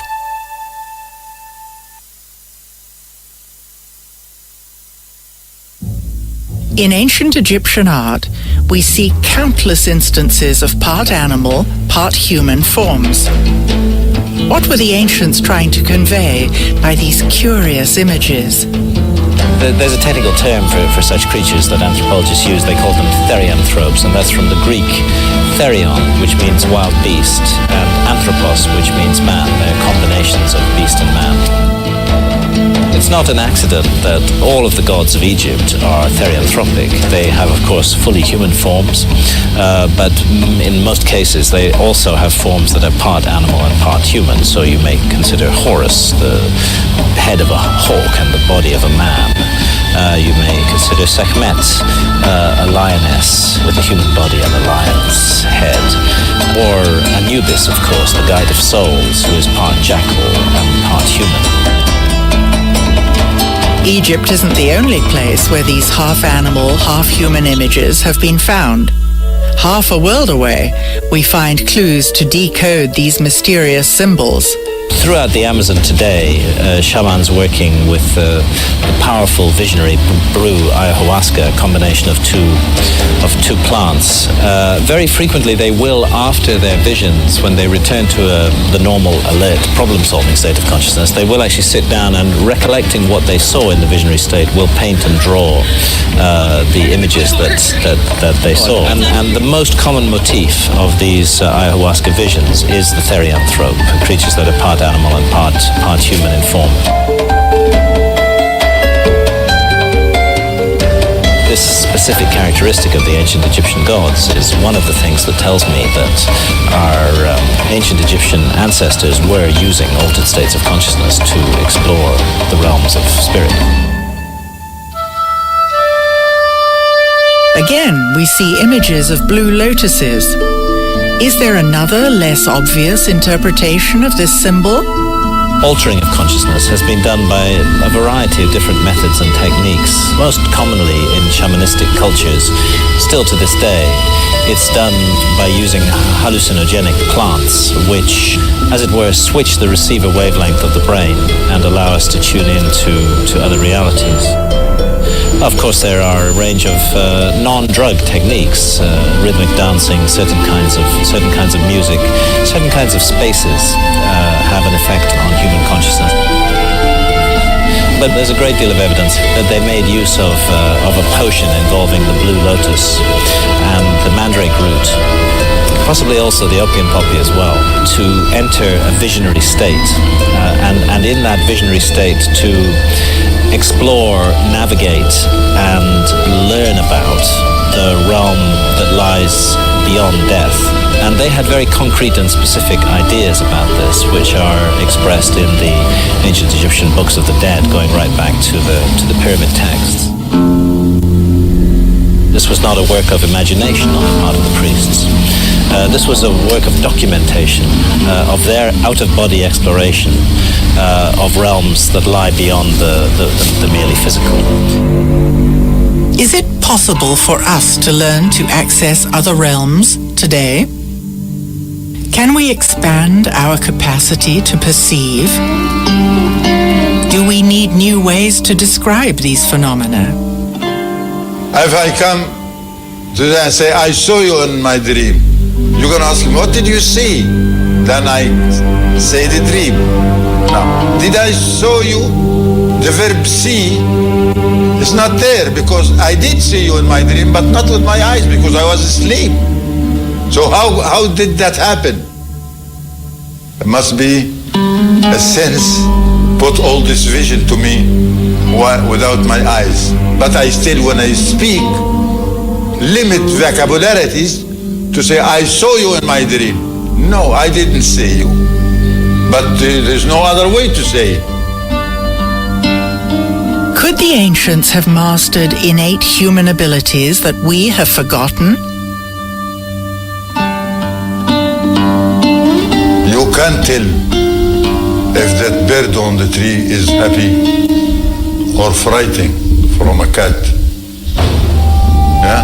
You can't tell that the donkey is annoyed or happy by the vibration of the sound. And that's what we want us to notice, the sound. It's not the word you said, it's how being said. You can tell if this vibration, the truth or not truth. It's natural. Healthy people, they use all the senses, the full capacity of senses. The five senses, as we know them today, were symbolized by the scarab. And when you see the scarab, you are looking at a human skull, divided in three sides, three sections. The front head, symbolized by ancient people as seven openers, 2, 4, 6, 7. That is the front head. And these are the receivers. You see with, you hear with, you taste with, everything. On the left side is the consciousness side, and that is the daily deeds digested every moment you look at things. But the other side is the subconscious side, something you are unable to explain what's going on. It seems clear that the ancients knew about the subconscious mind. They had the power to reach beyond the senses, something we began to be aware of with the writings of Freud and the advent of psychology in the early 1900s. Don't compare people of today like the people of the ancient days. The people of ancient days were healthy. They able to use the senses. We're looking at things as a crippled people. We only have 5 senses. We're supposed to have 360 senses. 360, and only 5 is recognized. We got the glands of the sense, but we didn't use it. And any muscles you don't use, it shrink. Obviously.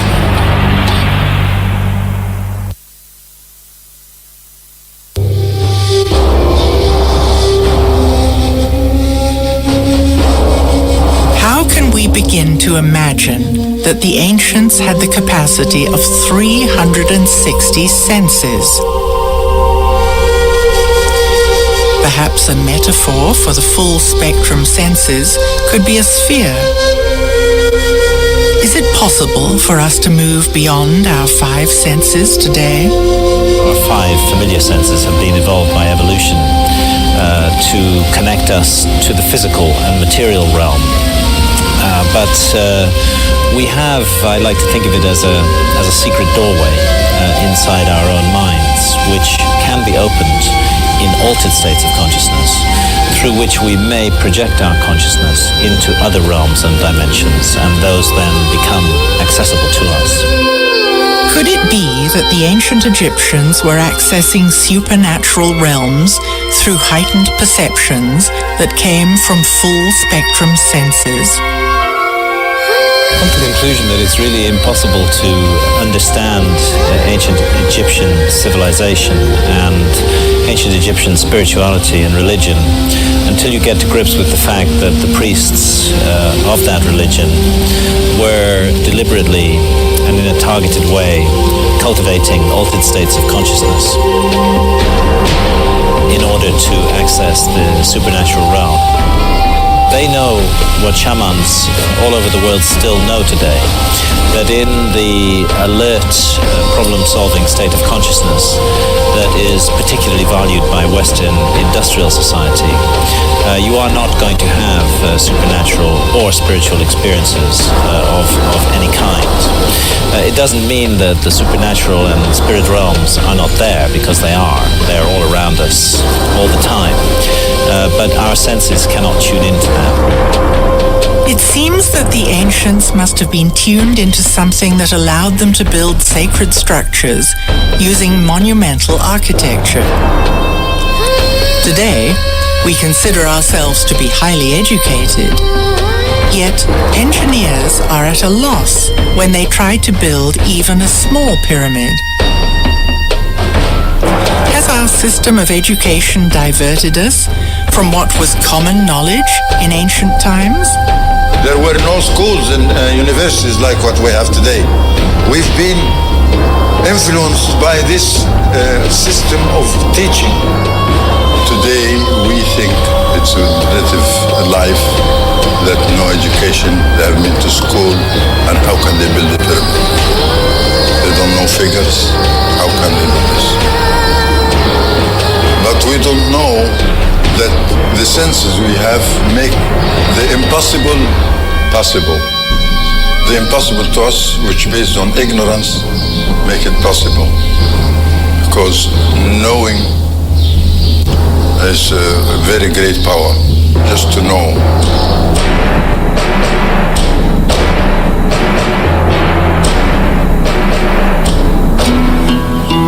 The most important ceremony for teaching the populace how to live well was the weighing of the heart.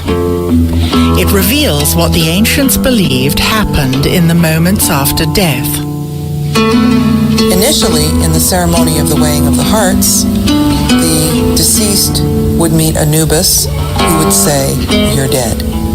Let's have your heart. We're going to weigh it against the feather of truth." If your heart was heavy because you had done something immoral, you weren't allowed to go to the other side. So the populace learned that they had to be light of heart in order to live well. As ancient Egypt slipped into patriarchal ways of being and thinking, the old spiritual ideology became codified, and organized religion became dominated by the Amun priesthood. The Amun priesthood had a lot of power, and they were in a position to have people pay for their salvation.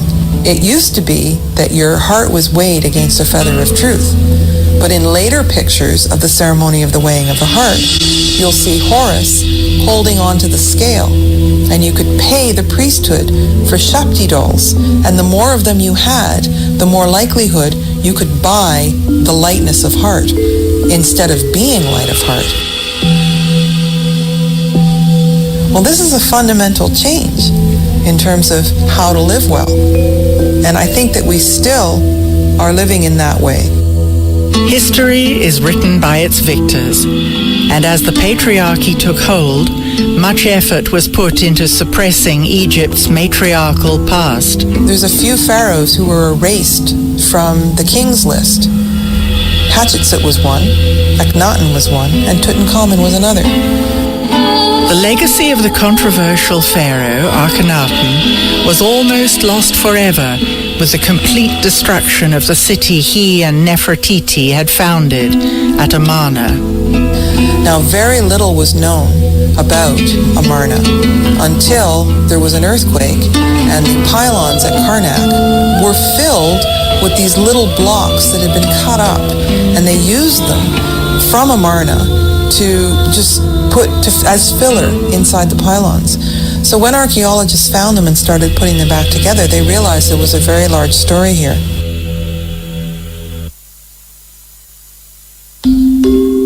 For the ancients, life on Earth mirrored the motion of the stars in the sky. What the ancients did is they would have the capital be at Heliopolis in the north for 2,160 years, and then they would have the capital be at Thebes, which is now Karnak, for that length of time. When Akhenaten came into power in the new kingdom of the 18th dynasty, it was right at the time when things were supposed to shift. During this time, the patriarchy gained momentum, with the Amun priesthood steadily becoming more powerful. Akhenaten happened to have been born at one of these points of return, or beginning. He believed that he was subjugated, like all pharaohs, to a cosmic law, to the law of math. What happens up there, they believed was controlling matters on earth. And things happened up there that dictated to Akhenaten that he had to move his base and had to reinstall the original religion. When it came time for Nefertiti and Akhenaten to change the capital, they knew that the Amun priesthood was in power and that they would really fight them on this. If he had moved to Heliopolis, there would have been civil war. If he had stayed in Karnak, he would have not performed what he had to perform to follow the law, the cosmic law. Finally, he settles for a midpoint. So instead of moving the capital back north, they decided to take a point exactly in the middle between the two. And this was Amarna. Art created by artisans in the Amarna period is exquisite and markedly different from the art in other periods. For the first time, Egyptian royal art depicted the pharaoh and his family all together and clearly showing affection for each other. They built this wonderful place, and they had gorgeous palaces, and people were creative. It was peaceful, there were flowers and nature, and people lived a leisurely life. But what it was a return to true spirituality. He ruled with his co-regent, Nefertiti. The feminine was honored. In this transition, Akhenaten and Nefertiti rejected the established religion of the corrupt Amun priesthood. They had a profound respect for solar energy, known as the Aten. And so returning to this was a big threat to the Amun priesthood. And so they plotted to take Amarna down. They eventually brought him down, and they destroyed his city, and they reinstalled the ancient gods, and with all their iconography. They simply destroyed everything, every trace of them. If they didn't find the ruins of Akhenaten's temples, used as rubble fill in the walls of Karnak, there'd be almost no sign of Akhenaten. Amarna was a peaceful society with great creativity and beauty. Yet scholars in traditional Egyptology continue to portray Pharaoh Akhenaten as a deformed, renegade, heretical leader. But see him as a heretical king is quite the opposite. The heretics were the priests. He was not heretical. He, in fact, was somebody who was determined to adhere to the divine law. And he went to the cross for it. After the fall of Akhenaten, Tutankhaten, a boy of only 9 years old, became pharaoh. Now, because we found Tutankhamun's tomb intact, we know a lot about him and the life that he lived. Now, he was raised at Amarna. Now, some people say that Akhenaten was his father. We don't have DNA tests. We haven't found the mummy of Akhenaten. We don't know that for sure. But it's interesting that he started out as Tutankhaten, because at Amarna they worshipped the Aten. But after he took the throne, they opened the temples again. They moved away from Amarna. It seems that as soon as the Amun priesthood found out that he actually was of the Aten, changed his name to Tutankhamun, that suddenly he disappeared. After 10 years of leadership, when Tutankhamun was 19, he died mysteriously. His mummy was x-rayed, revealing a fractured skull, suggesting a blow to the back of the head. It seems that he was buried in a rush. His tomb is very small, and close to it, there were a whole lot of mummies that were moved in a cache and put aside. So it's almost like there were several mummies from other dynasties that were in the tomb that he ended up in, and then they took furniture from Amarna and buried him there. Though the tomb of King Tut left us many clues, his fate remains a mystery. Another casualty of the patriarchal retelling of history is the story of Queen Hatshepsut. Hatshepsut came earlier in the 18th dynasty. She started out by being a queen, and then she became pharaoh. Hatshepsut was a wise and powerful leader who re-established trade networks with Egypt's neighbors, building the prosperity of the 18th dynasty.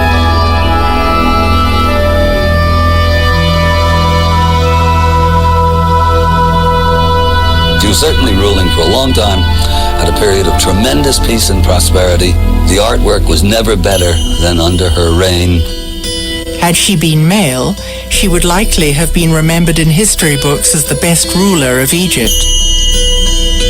Regardless of her success as a leader, she is still an enigma. There has been much controversy about Hatshepsut. It could be due to the patriarchy having little tolerance of images of an empowered woman. No one seems to agree on who the real Hatshepsut was. There have been massive books written on Hatshepsut, and again, there are no real conclusions. Obviously, Hatshepsut must have been a very able ruler because she stayed there apparently 22 years. But somehow, about 20 years after she passed, her statues were broken and all put into a pit. When they found them, they started putting them back together.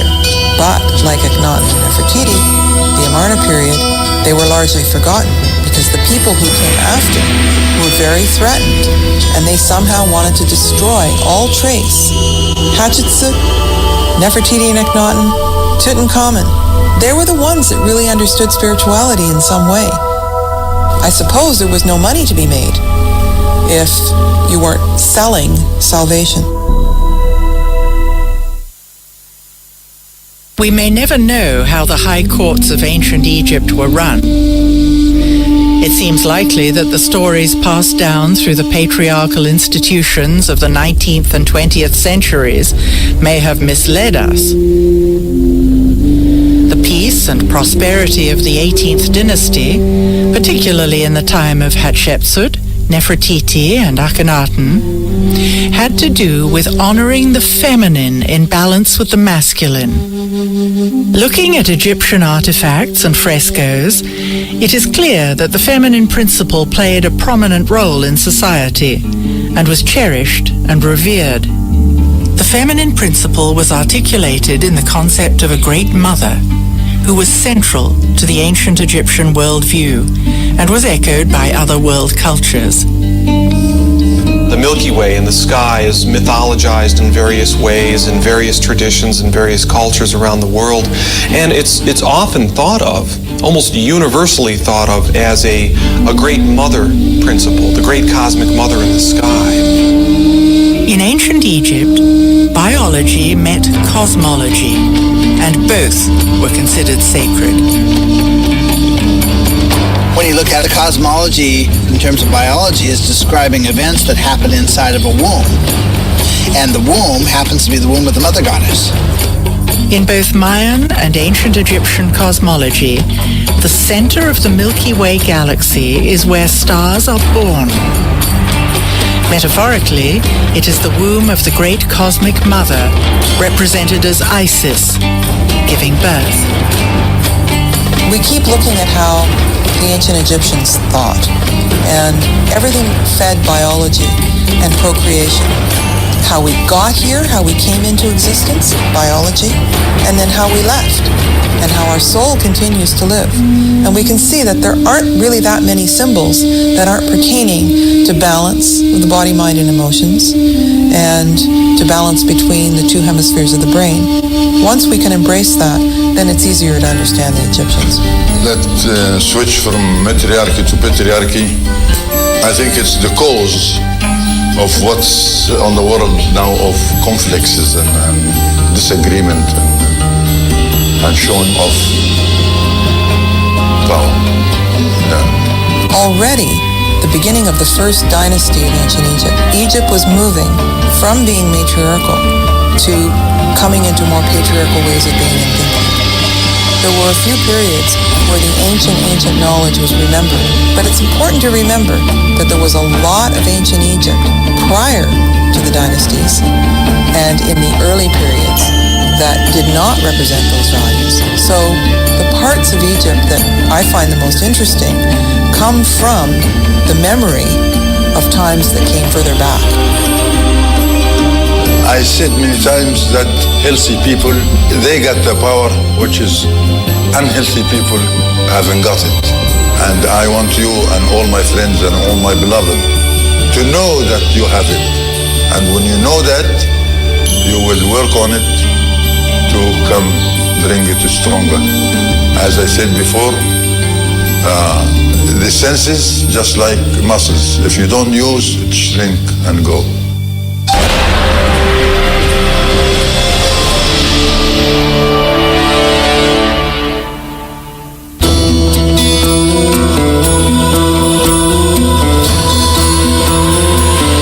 This is the Cutting Edge on IRFM. May I tell you, Rasta, this is what you call classic cutting edge university lecture. In a them hours a night, yeah. I should have started collection. Yes, I should have started collection for these things. Believe you me. Trust me, man. That was something else. Yeah, right. Greetings, brother Muta. Blessed man. Yeah, me just a call because me always appear some good documentary on CD. So yes, you want to find out if you don't have anything on His Majesty. You never hear me play on His Majesty yet? No, me mean and wait, hold on. Another topic is a certain topic. Me ask if you don't have anything on His Majesty and brother Muta. Yeah, which topic? The topic of and yes, Rastafari, as in Rasta, as in Jesus Christ.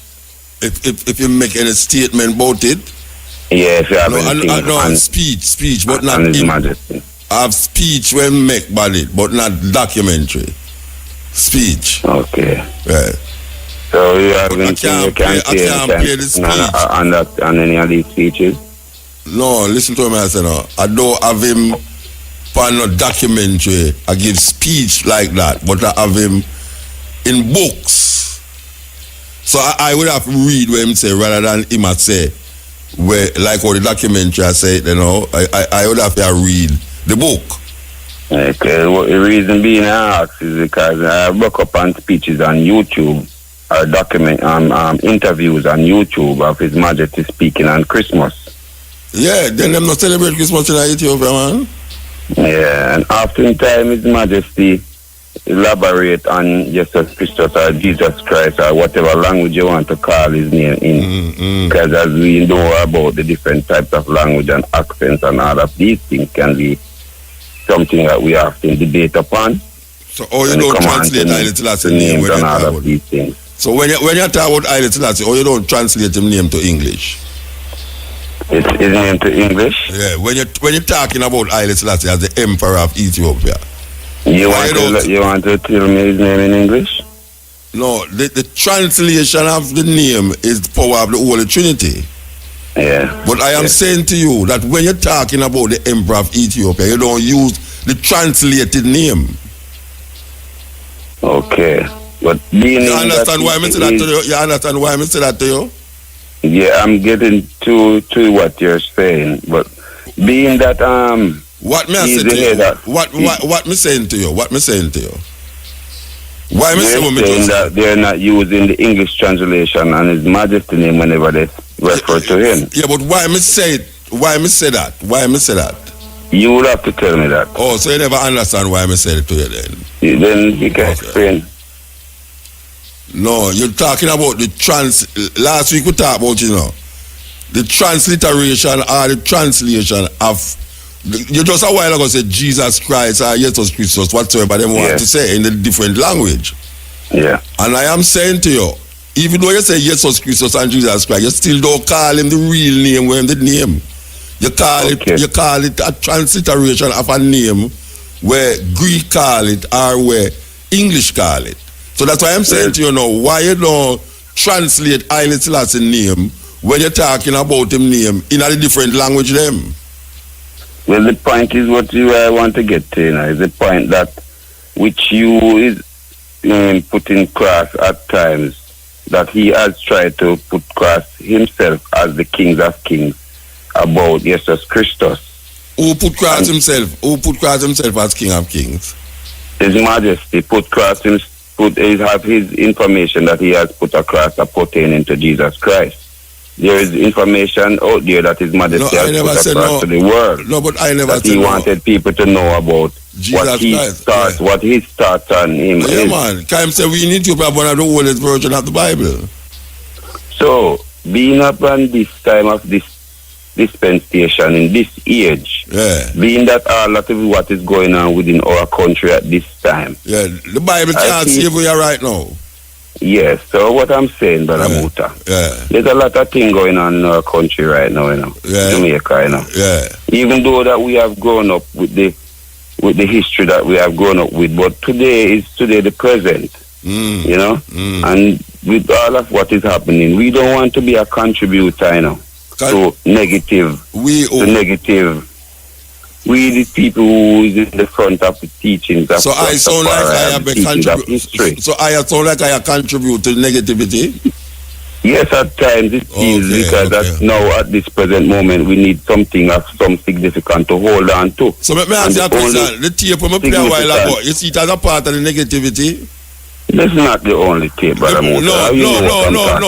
Don't try to get tricky on me. No, me not get tricky. You say me is part of the negativity. You know what I'm talking about. No, but you just say I am part of the negativity. But that's not you just say. We are the teachers of today. We have so to keep and I ask you if I in the present moment in what is going on in the country, you have to take it into consideration, Brother Muta. So I don't take it into consideration. You have to be careful of what you are putting across. So I ask you a question. Confusing the people. I ask you a question. The two program them you hear me do, you don't see it as a contribution to the people. You know what I mean? I listen to you for the last You're not answer me, The two program them when me do on the radio, you don't see that. You want to clear up the business between Jesus Christ and Christianity. You're not listening to me, I say. Yeah, you hear me, I say. You want me to say more, you do, Brother Muta? No, you can't tell me what to do. You honor the king. No, don't tell me what to do. But you don't answer me. You have to take over the king work. Yeah, we are going like you want to contradict the king and want black king against the king. You're going to answer me, you're not answer me. Against the king, you know, Brother. I'm going to lock you off, you know. Me no business you want. You not answer me. You answer me. You not answer me. All right. Blaspheme against the king. Yeah. Why me know when a man a come with something to come blast me? Me just know from him start. The tone, me just know say that him have come do now. Blast me. Me know him start out soft and nice and but it always come out that way then. Me I tell you, say this is not a Rasta program, you know. Me I tell you that, you know, straight up. This is not a Rasta program. It's a Rasta man officiate the program, but it's not a Rasta program. I want to apologize to my brethren Philip Henry, you know. Yes, Henry. Why me I tell you, I don't have no explanation right now. But I apologize to the eye. Give him say the eye is a devoted cutting edge fan, just like the brethren of the Scar a while ago. But I couldn't make it. Believe you me, I couldn't make it. Trust me. So I hope you accept the apology. And I said publicly too. I apologize to the eye. Yes. EL Muta, what on? Yeah, man. Step cutting edge. See that. All right.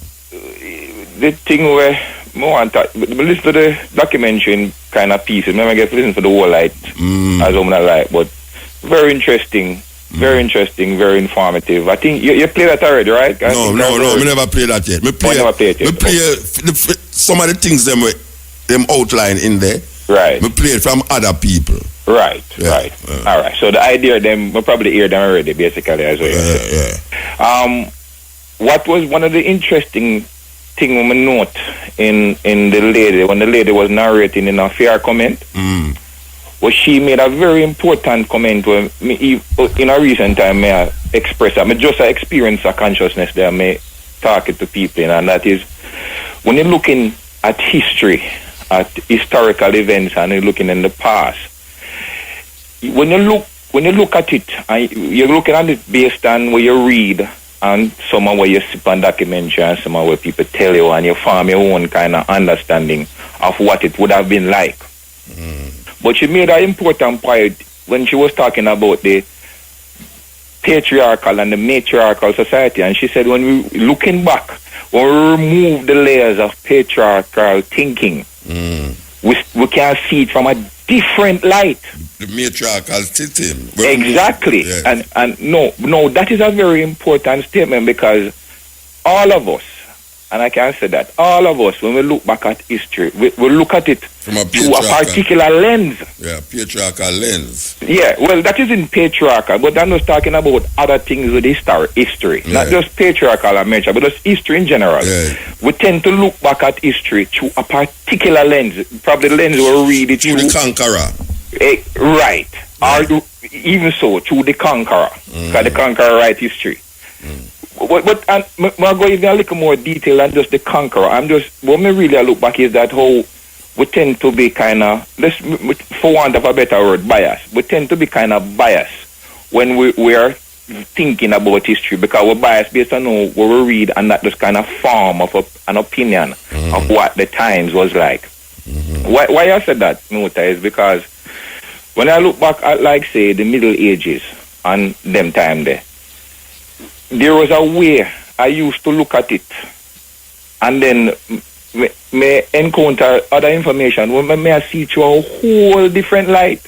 Like for example, slavery, then for argument's sake, right? All we think about slavery is a kind of a general connotation across most people when we talk to or when we experience when we talk about slavery. It's a kind of one-track thing. We tend to not kind of see into certain details or certain things like might have. For example, like now, the transition we want to make now, Muta, with technology. In the future, this period where the technology, where we have phased over into the technology fully, in the future, this time might be forgotten. All right, no, but tell me something. Go back to the slavery thing. Tell me what is it that would have changed? That we are look on, that we are say, you know. All right, like for example, one of the things where information we may glean or we kind of have a different outlook is that slavery was, say, mostly or strictly from Africa. People were taken from, after the indentured workers and so on, and they were going for the slaves then. It's like there was this thing in my mind saying, I just Africa alone. No. No, man, slavery didn't exist all over. European line slavery. The word slave in itself is a European word, you know. Right. Yeah, absolutely. So slavery did involve, you know, the French and the British, you know, and them here. But what happened now is that there's a thing named chattel slavery. Right, and the slave trade. Yeah, the slavery. The chattel slavery is a different kind of slavery. Right. So one must not believe or accept the notion that slavery never exists before African the Atlantic slave trade. Yeah, but what we are looking at now is the legitimization of this slave trade. Right. Where one country is using, not one, in color. Right. For power over next people. Right. And then now dominate those people through something with them call racism and white supremacy. All right. So then, with that said, Muta, would you think that black people that were existing in Europe that never come from Africa in a them century, they're probably way before. So centuries before, black people, they're Africa, they're Europe. And the time when this Atlantic slave trade was becoming popular, people in Europe, where black people were no slave nor nothing, were being shanghaied, for want of a better word, and taken down to this new world here as slaves. You think that was from Europe? You mean from Europe? Yeah, from Europe itself. You mean black people taken from Europe and carried to the Caribbean? Yeah, enslaved. You think that was a possibility, or is a possibility that might have happened? I don't know of Africans taken from Europe to become in shackles. Right. But I know of Africans who was living in Europe, who was controlling certain things in Europe. Right. You know the story about Hannibal, and then you hear about the Moors of North Africa. Right. Who in a Granada for how much years? 700 odd, from 790 yes. to 1400 odd. I don't know of any of them bound in shackles and chains and taken to the Caribbean. I don't because hear you about talk about that time, you know.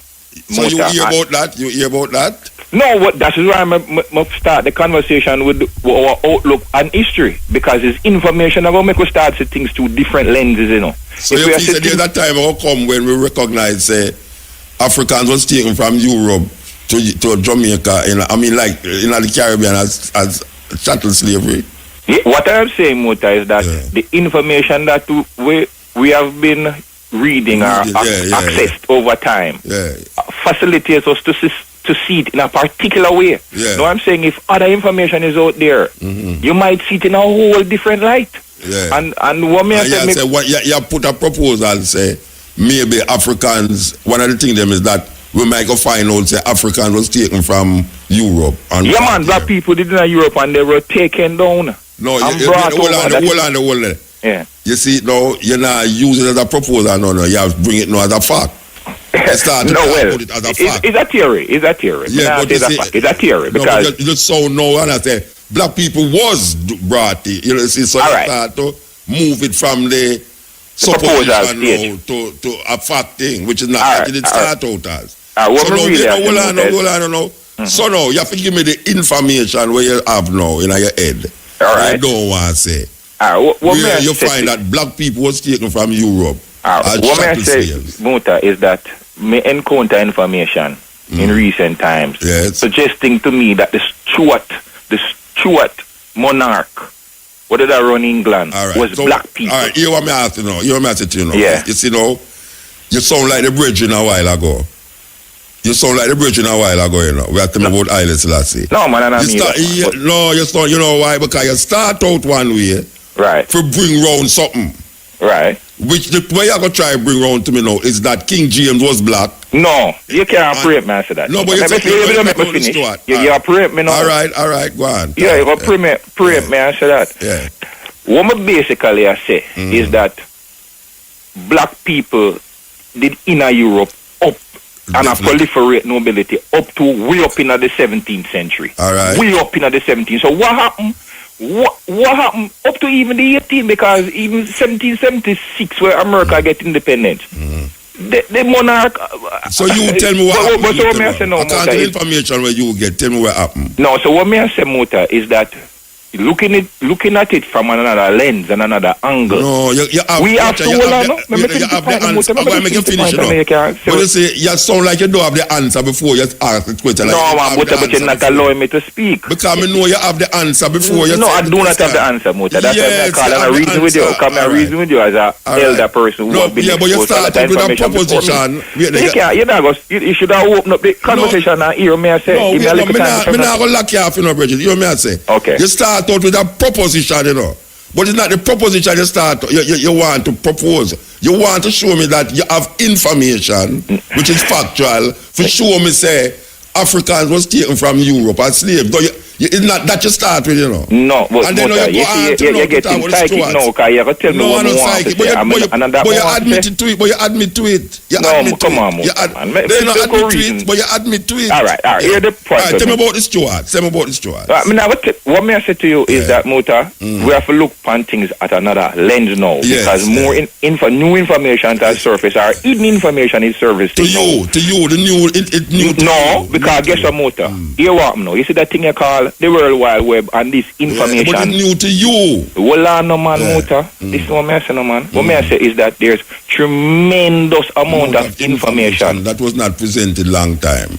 And is out there in even greater detail. So tell me about the stewards now and the black people and nobility. That is what you want to talk about. No, that's not what I want to talk about. But the point I really want to make is that new information requires a new outlook. Yeah, and the new information where you get about Africans is what? Say that again? And the new information that you get about Africans in Europe is what? The information... Because you try to corner me in the mood. I mean, I like that kind of, you try to corner me down if you talk what you want me to say. No, brethren. That's what it feels. That's what the conversation feels like. You want to put in a corner to say what you want me to say. Your inadequacy, you have problem with it. It's not me. It's your inadequacy. Muta, there you go. All right. What may I say, Muta? The Africans in Europe, and it's over there. All right. So what may I say to you, Muta, is that the information that there was black nobility throughout Germany, throughout Europe, means that something happened that is not being exposed to us in the 18th century. Like something what? Happened. Like what? I don't know what it is, but it is being hidden. Just like how a lot of things has been hidden. I don't know what it is. But it's something that should be... You don't know what is hidden? In terms of... If you don't know what is hidden, all you know is it's hidden. Because of the facts that are revealing. Yeah, but because I'm saying, if you're saying something that is hidden must be known, and it's just that you don't know about it, but you know it. You know. So what you know, say at a juncture in European history, you see blacks was nobility, and then all of a sudden you know to them as nobility. Exactly. You know that you said them. You think some idea? Me understand what you say, you know. Exactly. Yeah. So what happened? What is your proposition pertaining to that? And that is what my proposition is that when the Atlantic slave trade started, they were brought from Africa, brand Europe to slave trade. Yes, what may I say when the Atlantic slave trade kick off and start prosper, because don't think it's a 1 year event. It's all 100, 200 years before it really starts to become a flourishing business in Europe, you know. So you come round to the argument that you didn't know where you bring toward the table. Even though you asked the question, you didn't know the answer to the questions. No, Muta, come on, no, man. But you just say it a while ago. You come just on, answer. no, man, Muta, man. There's no reason, but you just say it a while ago. You say hear this, the hidden agenda is that the thing is that Africans was in Europe as nobilities. And at a juncture, you don't hear about them again. Exactly. How is it that them do in Africa again? What you bringing to the table now is this. This is your talking now, you know. That according to the findings that you come realize is that they were taken to the Americas as slaves. Yes. Then all you say is you think and you believe and you... There's no reason to it, Muta, man. No reason to it, man. But you see, you don't know that you're not going to say before you say it. Come on, Muta. Yeah, come on, man. It's not say one thing. It's not the reason why you think about it. You didn't think about it before you come on the phone. All right, Muta. All right. Oh, you mean all right? Me say, you didn't think, you didn't think about it before you come on the phone. You win, Muta. You win this. No, I don't know win. All right. I don't know win. Look, the people them carry come here, Muta. Yeah. And yesterday I reasoned a man about this now, because you have your land title. I mean, sure you talk about this already. We can't own no land in the Western world. We can't own. We can't own it. But you have a whole heap of people who own land on you. Oh, tell me one of them. Oh, you mean? Go upon them land and see who own it. Go upon them land, go build up a house and see who own it. No, man. We are hold land, Muta. Hold land, a crown land. We don't own no land. A crown land, every land here, so. So the Queen can't own land, but we can't own land. That's the joke. Here the drama them carry us so much 100 years. I'm for sure we wicked the people them is how much 100 years over there. And none of the generation that we can't own no land. All right. Because when you buy your property, the lease is telling you that the title tells you you're a land holder. Let me ask you a question. Have you ever heard of Africans leaving Africa and coming into this part of the world, the Americas, before white people come here? Absolutely. Okay. Absolutely, Muta. Then Chicago, the state of Chicago was founded in 1700 by a black man. Not about no 1700, man. Not about before Chicago. All right, of course. Then when them come here, when the whole of them come here, the black people them I see. A black people, Benjamin Franklin, George Washington, and all of them I see, you know. Not because Native I have Americans. discovered Not Native Americans. They never come to Native Americans. Native Americans are black people, you know. A black people, them, you know, Muta. When you look on picture images of Native Americans, straight black mouth Indian, straight Yorker, that's the problem, you know. Hold on. Listen to me now. You have Native Americans who is black.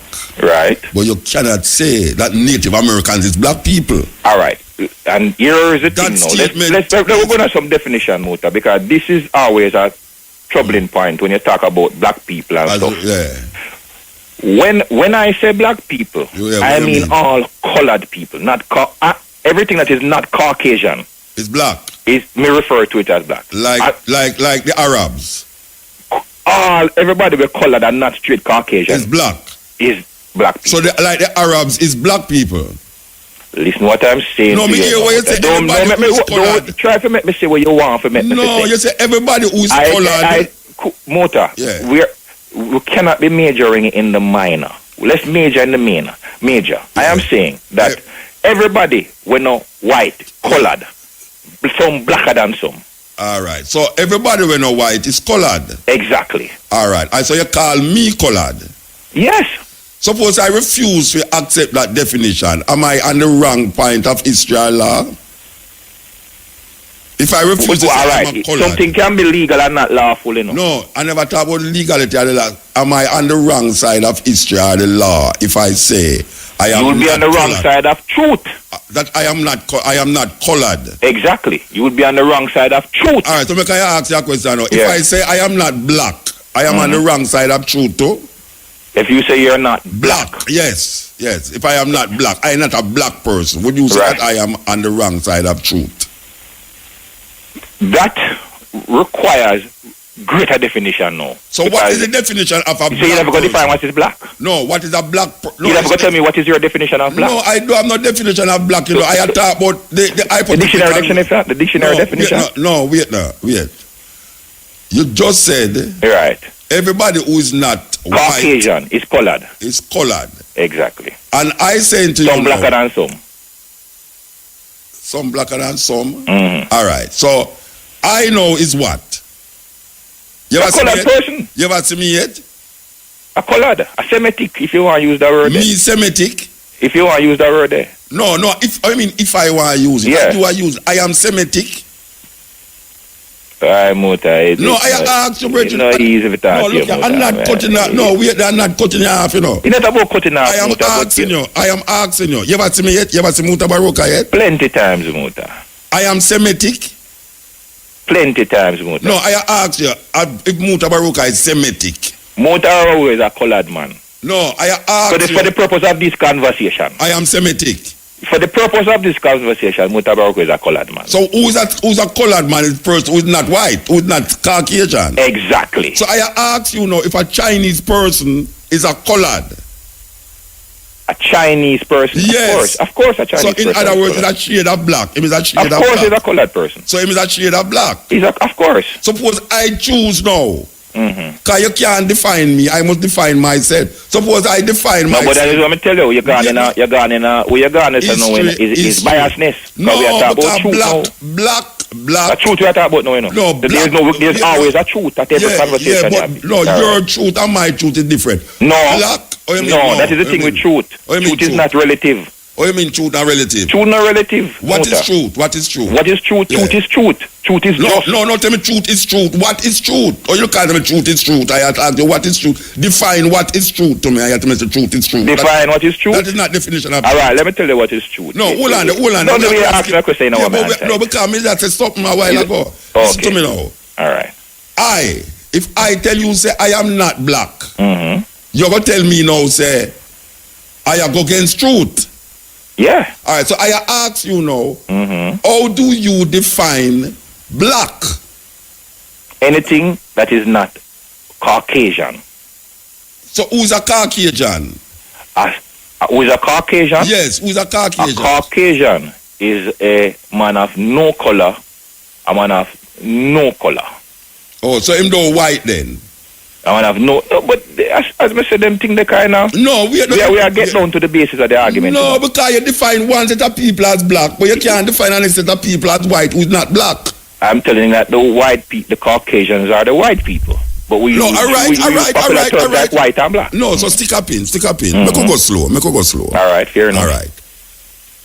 You define a certain set of people as colored. Exactly. And black, but you find it difficult to define the other set of people as white, but you call them Caucasian. No, I don't find them. Oh, so you call them white. So you call them white. I call them Caucasian white for the basis all right. of this conversation. No, so you have Caucasian black too? What do you mean? You have no, you don't have no Caucasian black. So why you say Caucasian white? Because you were digging in and you asked me to explain what is a Caucasian. So and you say a Caucasian is a white person. Exactly. All right. So I ask you now, who define Caucasians as white? Who define them as white? Who define Caucasians as white? But why are we majoring in the minor? No. I feel like we are majoring in a minor thing. No, because my mind is a child man. Me have a child man. No, me have a child man. Black. Yeah, because that's the reason go. But we pass that. No, we not pass. No, we not everything that is not white is colored. No, we not pass. We don't know where we are. No, but them things they're not truth. That is not truth. What is not truth? That is not truth. That anything white is colored. No, you need to tell me what is not truth. That anything white is colored. Let me not tell you anything. It is not true that anything white, anything not white is colored. It's not true. Oh, okay. So because you don't know, you can't tell me what is white. No, man. What is white is a Caucasian. You're saying that then. You're saying that anything that is not white. No, it's not colored. No, I'm not telling you that. You telling me, say, no, me not tell you that. Anything that is not Caucasian is colored. Exactly. You don't agree with that. And you say Caucasians is white. Exactly. Yeah, and I tell you now, say, who define that Caucasians is white and anything that is not colored is part black or nearly black? History define that, Muta. Which history? Show me the history where said that. The history we said that is that what me which history? Which history tell you say me a chance for talk. You were here. Yeah, all we right. get 2 years for listening and 1 month for talk, you know. No, we listen more than we talk. No, me a listen more than me a talk. No, you talk. You not give me a chance. All right, talk. So you ask me a question. Yeah. Who define? Yeah. Let me just say a while ago. I mean, I say history define that. What history? Who for history? Who for history? Me allow me to talk. Yeah, all right. Yeah. You're not allowing me to speak. Yeah. What I'm saying to you is if you look at history carefully, yes, you will come to realize that creation was colored people on the face of the earth up to a point. Colored people? Yes. Who say was colored people upon the face of the earth? What do you mean who say was colored people? The nature nurture tell you that. That is colored people. Straight where civilization begin. Oh, it's not. Explain straight that to you. It's not your black civilization people. prospered. All right, so that. Where so me ask you a question. It's not black people. It's not black people. It's not black people was the first people. For the purpose of this conversation. No purpose of which conversation. I am saying to you, colored. For the truth of the colored or not. No, for the truth of the. No, wait there. Colored me are you because when creation you bring black into it, you know, Bridget. When creation happen, the whole of that era where creation happening now. Oh, you know, you have different color people. You did that, eh? Yeah, so me I said. No, me you never did that. I never did. No more reason. I reason it. Yeah, no, but information we use. No, but you talk about truth. It's truth. You talk about truth. Then that's why we are reason. Yeah. That's what me I say. So Chinese people is colored. Chinese people is colored. Yes. Arabs is colored. Native Americans is colored, which is that's how we did it originally. So all you know say is not those people was there, the colored people them, and not black people. At the beginning of civilization? Yes. Is that the question? At the beginning of civilization? Then that me ask you. No, through the phone I go in and out. Me nah hear. No man, you're here man. Your mind I go in and out. Come on, man. Just no, there's no reason, brethren. All you know say is not the colored people them that is not black. I can't all you look at me. Because you say me are Semitic, you know. All right. So me can I answer that question? Yes. Me I say in my theory. Based on my information. Your and theory. My understanding. Okay. Because it has to be that. It's your theory. That is not. It's your truth then. Well, I know. It's not the truth. And my understanding. No, but you just say about the truth, you know. It's the truth we are talking about, you know. You said the truth. Yeah, but you asked me something that I cannot sit here alone and say, find the truth by myself. So it's not the you truth. You asked me a question where we have to use a theory. There are other questions where we can drill down and get to the truth. So but this question is not one of those questions where I can sit here and drill down to the truth. So to give you a theory. So the truth is that I am a colored person. Of course. By who for definition? There's no doubt. But who for definition that? Whose definition say I am a colored person? Whose definition it is? By the definition of the language, we are come down from all them ancient language there into English language. Don't talk foolishness, man. Don't talk. All the language we are come down into translation and understanding. Look here. Make I tell you something, Bridget. Hey, wait, tell me. You see the definition of Caucasian people is white, and African people is black, and China people is yellow. It's a political statement. It don't have nothing to do with no reality. It's a political statement. Right? Yes. So we know, say, where the people them name the Greeks, right? Call with one name. The Kemet people say black. Right. All sort of name come down in black. Right. But here one now. You see, all of that is not a truth. It's man's trying to define other people in relationship to the political understanding and ideas where him have at the time when he must say it. So, when you say the truth, it's joke business. It's a truth.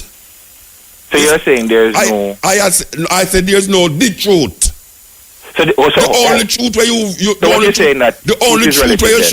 only truth where you're sure is the rainfall from the sky. So when you say truth is relative then? No, listen to me. I don't tell me what me say. I tell you what me say. You know, I ask you a question. Truth, are you saying that truth is relative? I'm not saying nothing like that. I'm saying that the only truth that we really know is that the rainfall from the sky and the sun light up the sky, right? And hummingbirds fly. You ever hear that tune there yet? So you know, so we're not living in the Matrix now. Oh, you know, so we're living in the Matrix? Oh, you know, so we're in the Matrix. Right? I don't know that. It's not a truth, that. It's not kind of a truth. It's not a truth. Because it's a theory, that. It's not a truth. Okay. What do you mean, oh, me know? I don't know that. Okay. I want to say I live in a Matrix. I don't know that. All right, Muta. So if I don't know that, I have to say that is part of your philosophical, scientific approach to something that you conjure up because you read so much book and listen to so much people that you come with that understanding. You know what is interesting, Muta? It is interesting that is not the truth. It's a truth. No, you know what is interesting? It's a truth. If you want to recognize a truth. What is interesting, Muta, is that it's like when me listen to you and me reason with you, is like you stop grow. It's like you start limit yourself now. To what? I don't know. To me tell you about a truth and not the truth. No, because wait, so you want to tell me say the Matrix is the truth? No, I never want to tell you that. You want to tell me say Caucasian? No, so you want to tell me now say I am a colored person because that is the truth? Yeah, man, look for the bigger point. No, the bigger point is that I am not the bigger point that I am making. You know what the bigger point is of this call? The bigger point is that history, we tend to look at history through one lens. No, but you keep say that. You said that in the beginning. That is what me I tell you. 20 minutes ago you said that. I look through one lens. No, I'm not talking about you, Muta. But I'm here you talk, general statement, man. Yeah, but you're me you talk refer to. Muta, man. But I'm me you start refer to worldwide. Yeah, but I'm me you refer to. Forum forget out my point to people worldwide. Yeah, but you get it out, then you don't get it out. You never get it out. No, but the you know, say how people out there agree with you. You know, say how people out there agree with you right now. I don't disapprove that, but what I'm saying to you, Muta, the big point here in this conversation is that when we have new facts, we must open so what is the new fact that you show me a while from a different way? But you talk about the Stuart and you come off of that sudden. You come off of the Stuart and you hear me talk about King James. Muta, no, when you mention the Stuart, psychic, man. I mean psychic. All right. Let me ask you a question. Let me ask you a question. All right. We could talk about truth now. When you mention, what was the purpose of mentioning the Stuarts? Tell me.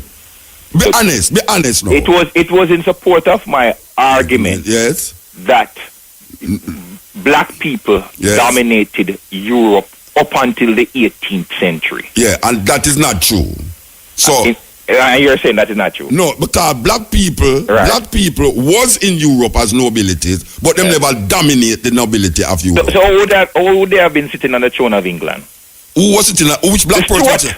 The Stuart. But you see what me I try to show you. You see what I show you. All right. No, here one now, Bridging. I tell you, say Yeah. The truth. You bring up the word truth, Yes. You bring up the word truth, Yes. All right. I said to you, why you bring up the Stuarts is because you want to talk about King James the black man. I feel like this conversation is not progressive enough. True, so make it done the conversation. Give thanks. Yeah, Bridging. Yeah. Wow. May I tell you?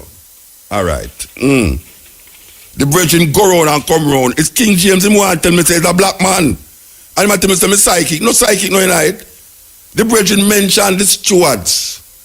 And him talk now about the nobility. And him say now they must sit in as kings in England. It's King James him want to tell me say it's a black man. Simple and straight up. And he might divert the reason I talk about what is the truth, what is not the truth. Caucasians and colored people and black people. Really, brethren. Really.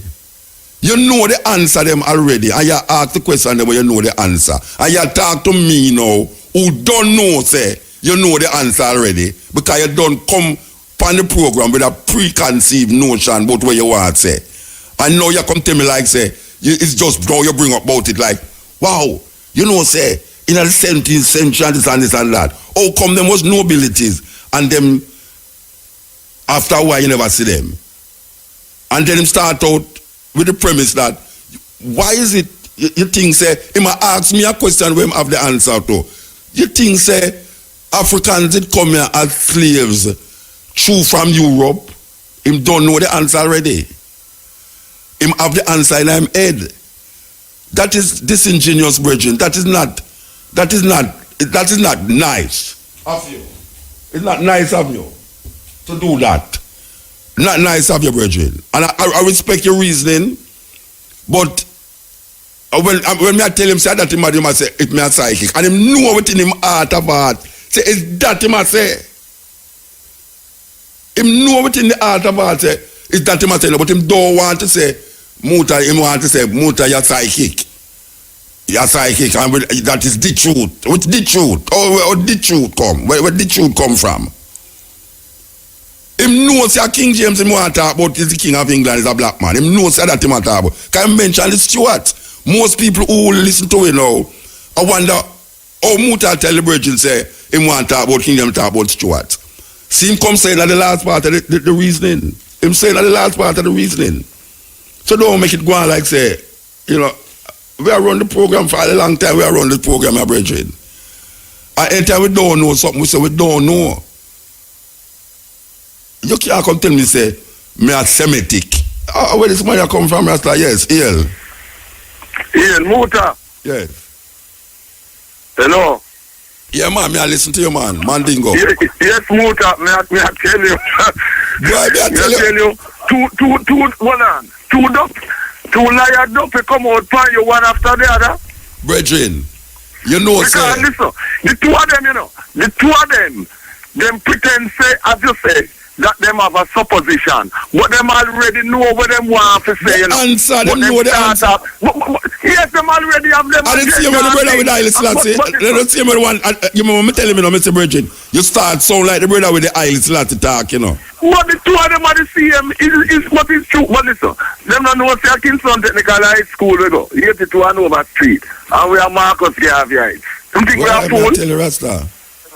How we do them little brother there? No, I don't understand.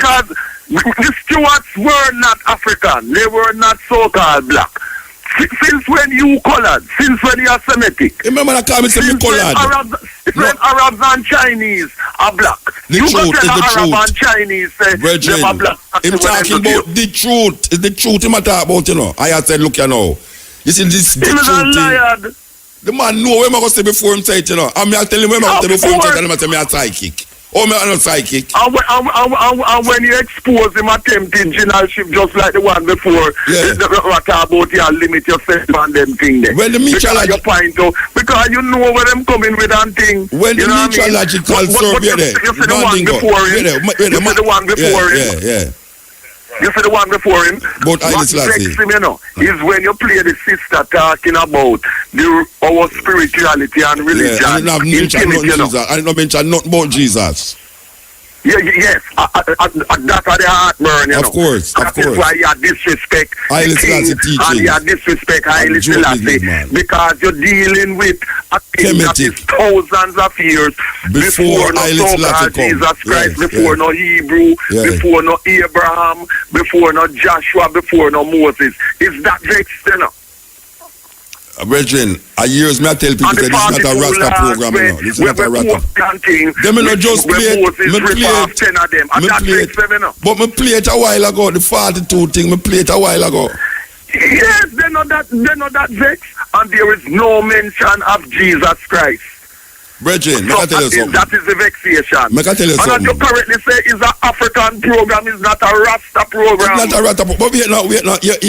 Here's where. All right, it's a year's me I did a program right now. I mean, know when a person go start out, it's like them start out with do, re, mi, fa, sol, la, ti, do, and start saying back ways. And then them go back ways with it. You understand? Because I know say, them are going to come with this reason. The brethren know, he might be disingenuous, you know. Him know say, he might go come with this black nobility in Europe, you know. By starting up, tell me now, say, Mota, your thing say, Africans did come here as slaves from Europe. Him know the answer we might give. It's not something we might propose. You know? It's not a proposition. It's a setup. It's a truth. He already know the answer to the question we're imposing. Yes. Him know the answer. Feel him smart. Feel him smart. I don't like that. I don't like that dishonesty though. I don't like that dishonesty there. No, it's intellectual dishonesty. Yeah, I don't like that dishonesty. You know what I mean? And you have exposed it. Yes. If me a psychic, if me psychic. Oh yeah, I'm not psychic that. I'm intelligent. When the meteorological survey tells a rain or fall, I'm not psychic, them psychic. I study them something and realize that this going lead to that and that going lead to that. Simple. And that him I do. Him I said this, I mean know that going to lead to that, that going to lead to that. And him start me what me psychic. Me not psychic. It's exactly. You just use intelligence. All this nonsense about the native people in our states were black. Rubbish.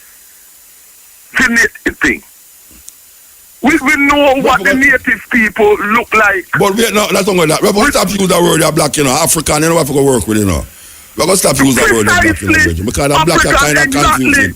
Yes, man, this word black. Exactly. Confuse the whole population. You know? And, yeah, man, and me love, me listen to the scientist interview first week and thing, and the who? Me love a lot of the things. The interview with the scientist, man. Me love where... You need a big youth? And also the big youth. Yes, me love the big youth thing, because, you know, big youth are from Tipperton days and thing. We know one another from a taller strength, you know what I mean? And thing. So me know all about the radio thing with him, a Water Street and them thing there, you know what I mean? Me go bring me to the studio next month, and Crutches some arrows we used to DJ Prince Patrick in terms of the DJ thing to where him know that too, you know what I mean? As Eastman also. And big up to the person Raymond from Dunkirk. See? You go vote, man. You go vote. And Stucky. Yes. And strategically, because this election here today is the most important election in Britain since the National Health Service was established in 1948. Because the Tories intend to use, if they win, to finish off and destroy the NHS. And if the NHS is destroyed and other things, we as African people will feel it the most. Now, I have my differences with Jeremy Corbyn, you know. Don't get it wrong, you know. I am African, he's European. But he's definitely the least of the two evils by far. So I use the Marcus Garvey approach of dealing strategically. Because politics affects us whether we like it or not. And we must be a part of the decision making. Otherwise, we will simply be the recipients of what others decide.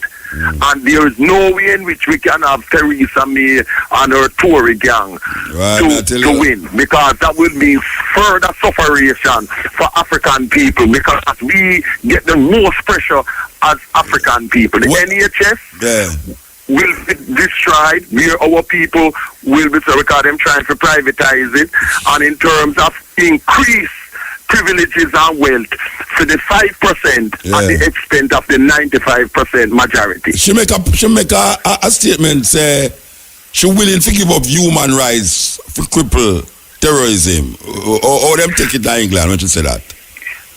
No, what happened is that under the presenting with the EU, a lot of things that they want to do to take away people's human rights, they are prevented as them part of the human rights agreement that they have in with other European countries.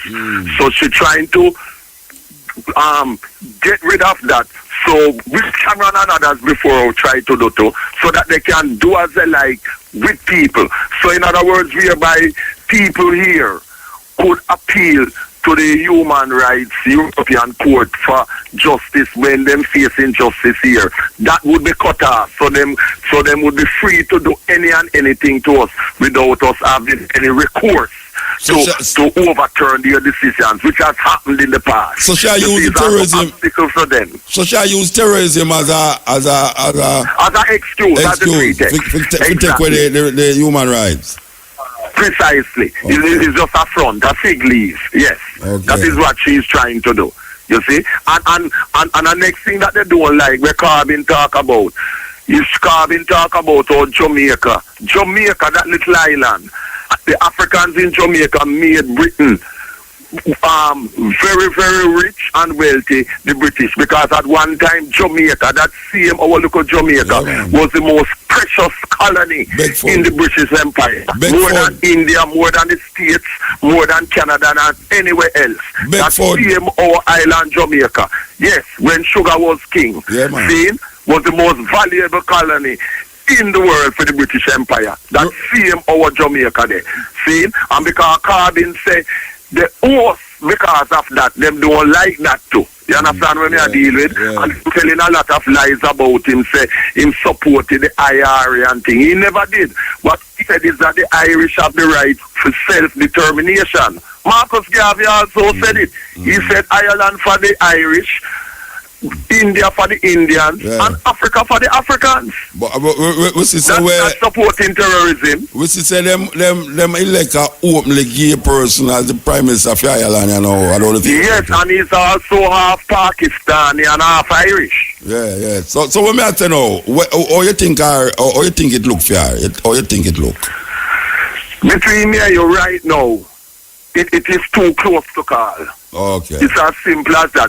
Before, the so-called polls was saying so much lead and that type of thing. But you see, the more Jeremy Corbyn has managed to deal with the people direct, and people have seen that they have told a lot of lies about him, the gap has closed. So she is regretting that she has called it, because Jeremy Corbyn has defied the traitors within the party, the Blairites, and also the Tories on the outside. And people are seeing that his manifesto is for the benefit of the vast majority of the people, irrespective of race, color, class, or creed. Yeah. Well, tomorrow is the day. Today, I know tomorrow. Today, it is today. Yeah. And you don't have to be a British citizen to vote. If you are a member of this Commonwealth, you have the right to vote also. You mean that's like Jamaica, that some people do not know. So Jamaicans in Jamaica can go vote for her? Huh? Jamaica can go vote for her? No.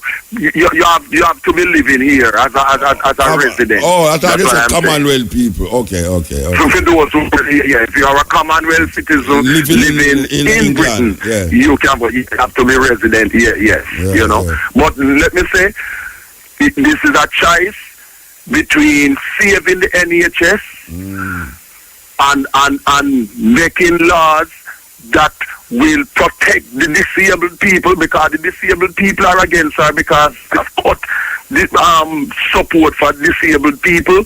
They have also come with a thing named dementia tax, whereby people will have to sell off them houses to take care of themselves if they have dementia, not able to pass it on to them children and things. She sound like Trump, man. The choice. She sound like Trump.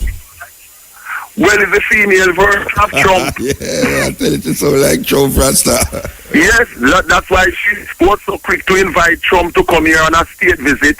And how Trump attacking Sadiq and the mayor of London, quoting him out of context when he said, don't be alarmed. What the man is saying is that we must not know the terrorists to make us become paranoid and not being able to conduct our lives normally. We must make them intimidate us. He knew that.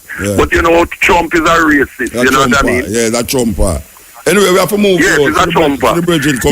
So people are doing the good work. And only one final thing with scientists, what scientists must know in terms of owning, is that he's one of the most brilliant engineers ever, and in terms of a mixing engineer featured on albums, and so he's an artist in that respect. But it is the executive producer who owns the production, not the musicians, nor the writers, and so them have them rights and so, but it is the executive producer who finance the thing, who owns the productions. Yeah, when I have time, I can go more into that. Yeah, I did you know, because that would be equivalent to you pay people for build your house, and then they say because them is the mason and the electrician on it, them own your house.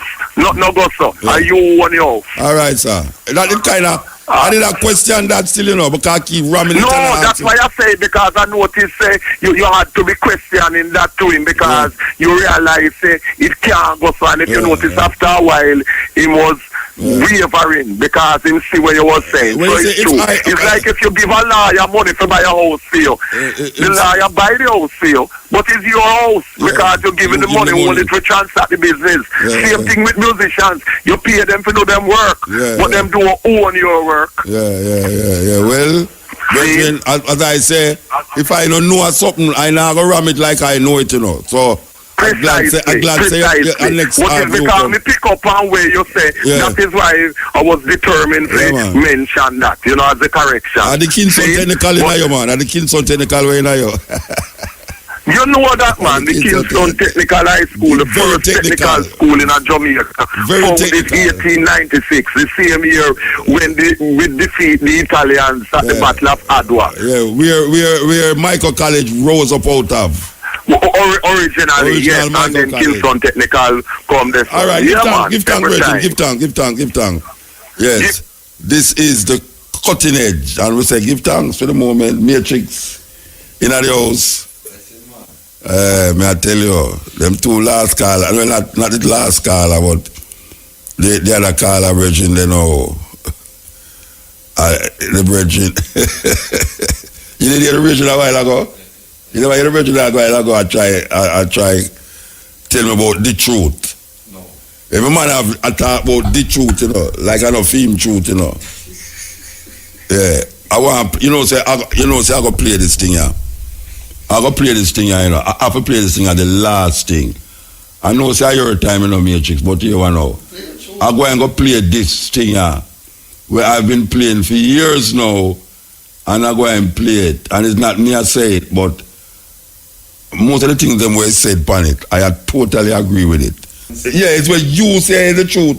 It's a truth, but if no one say it's a truth. So then you to ask me if truth is relative.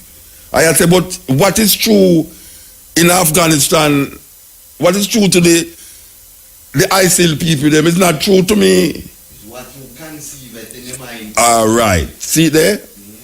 As a man who look Arabish, he's a colored person. If he's a colored person. All right, so I'm going to play it and done the program. Here we go now. Make us find it again.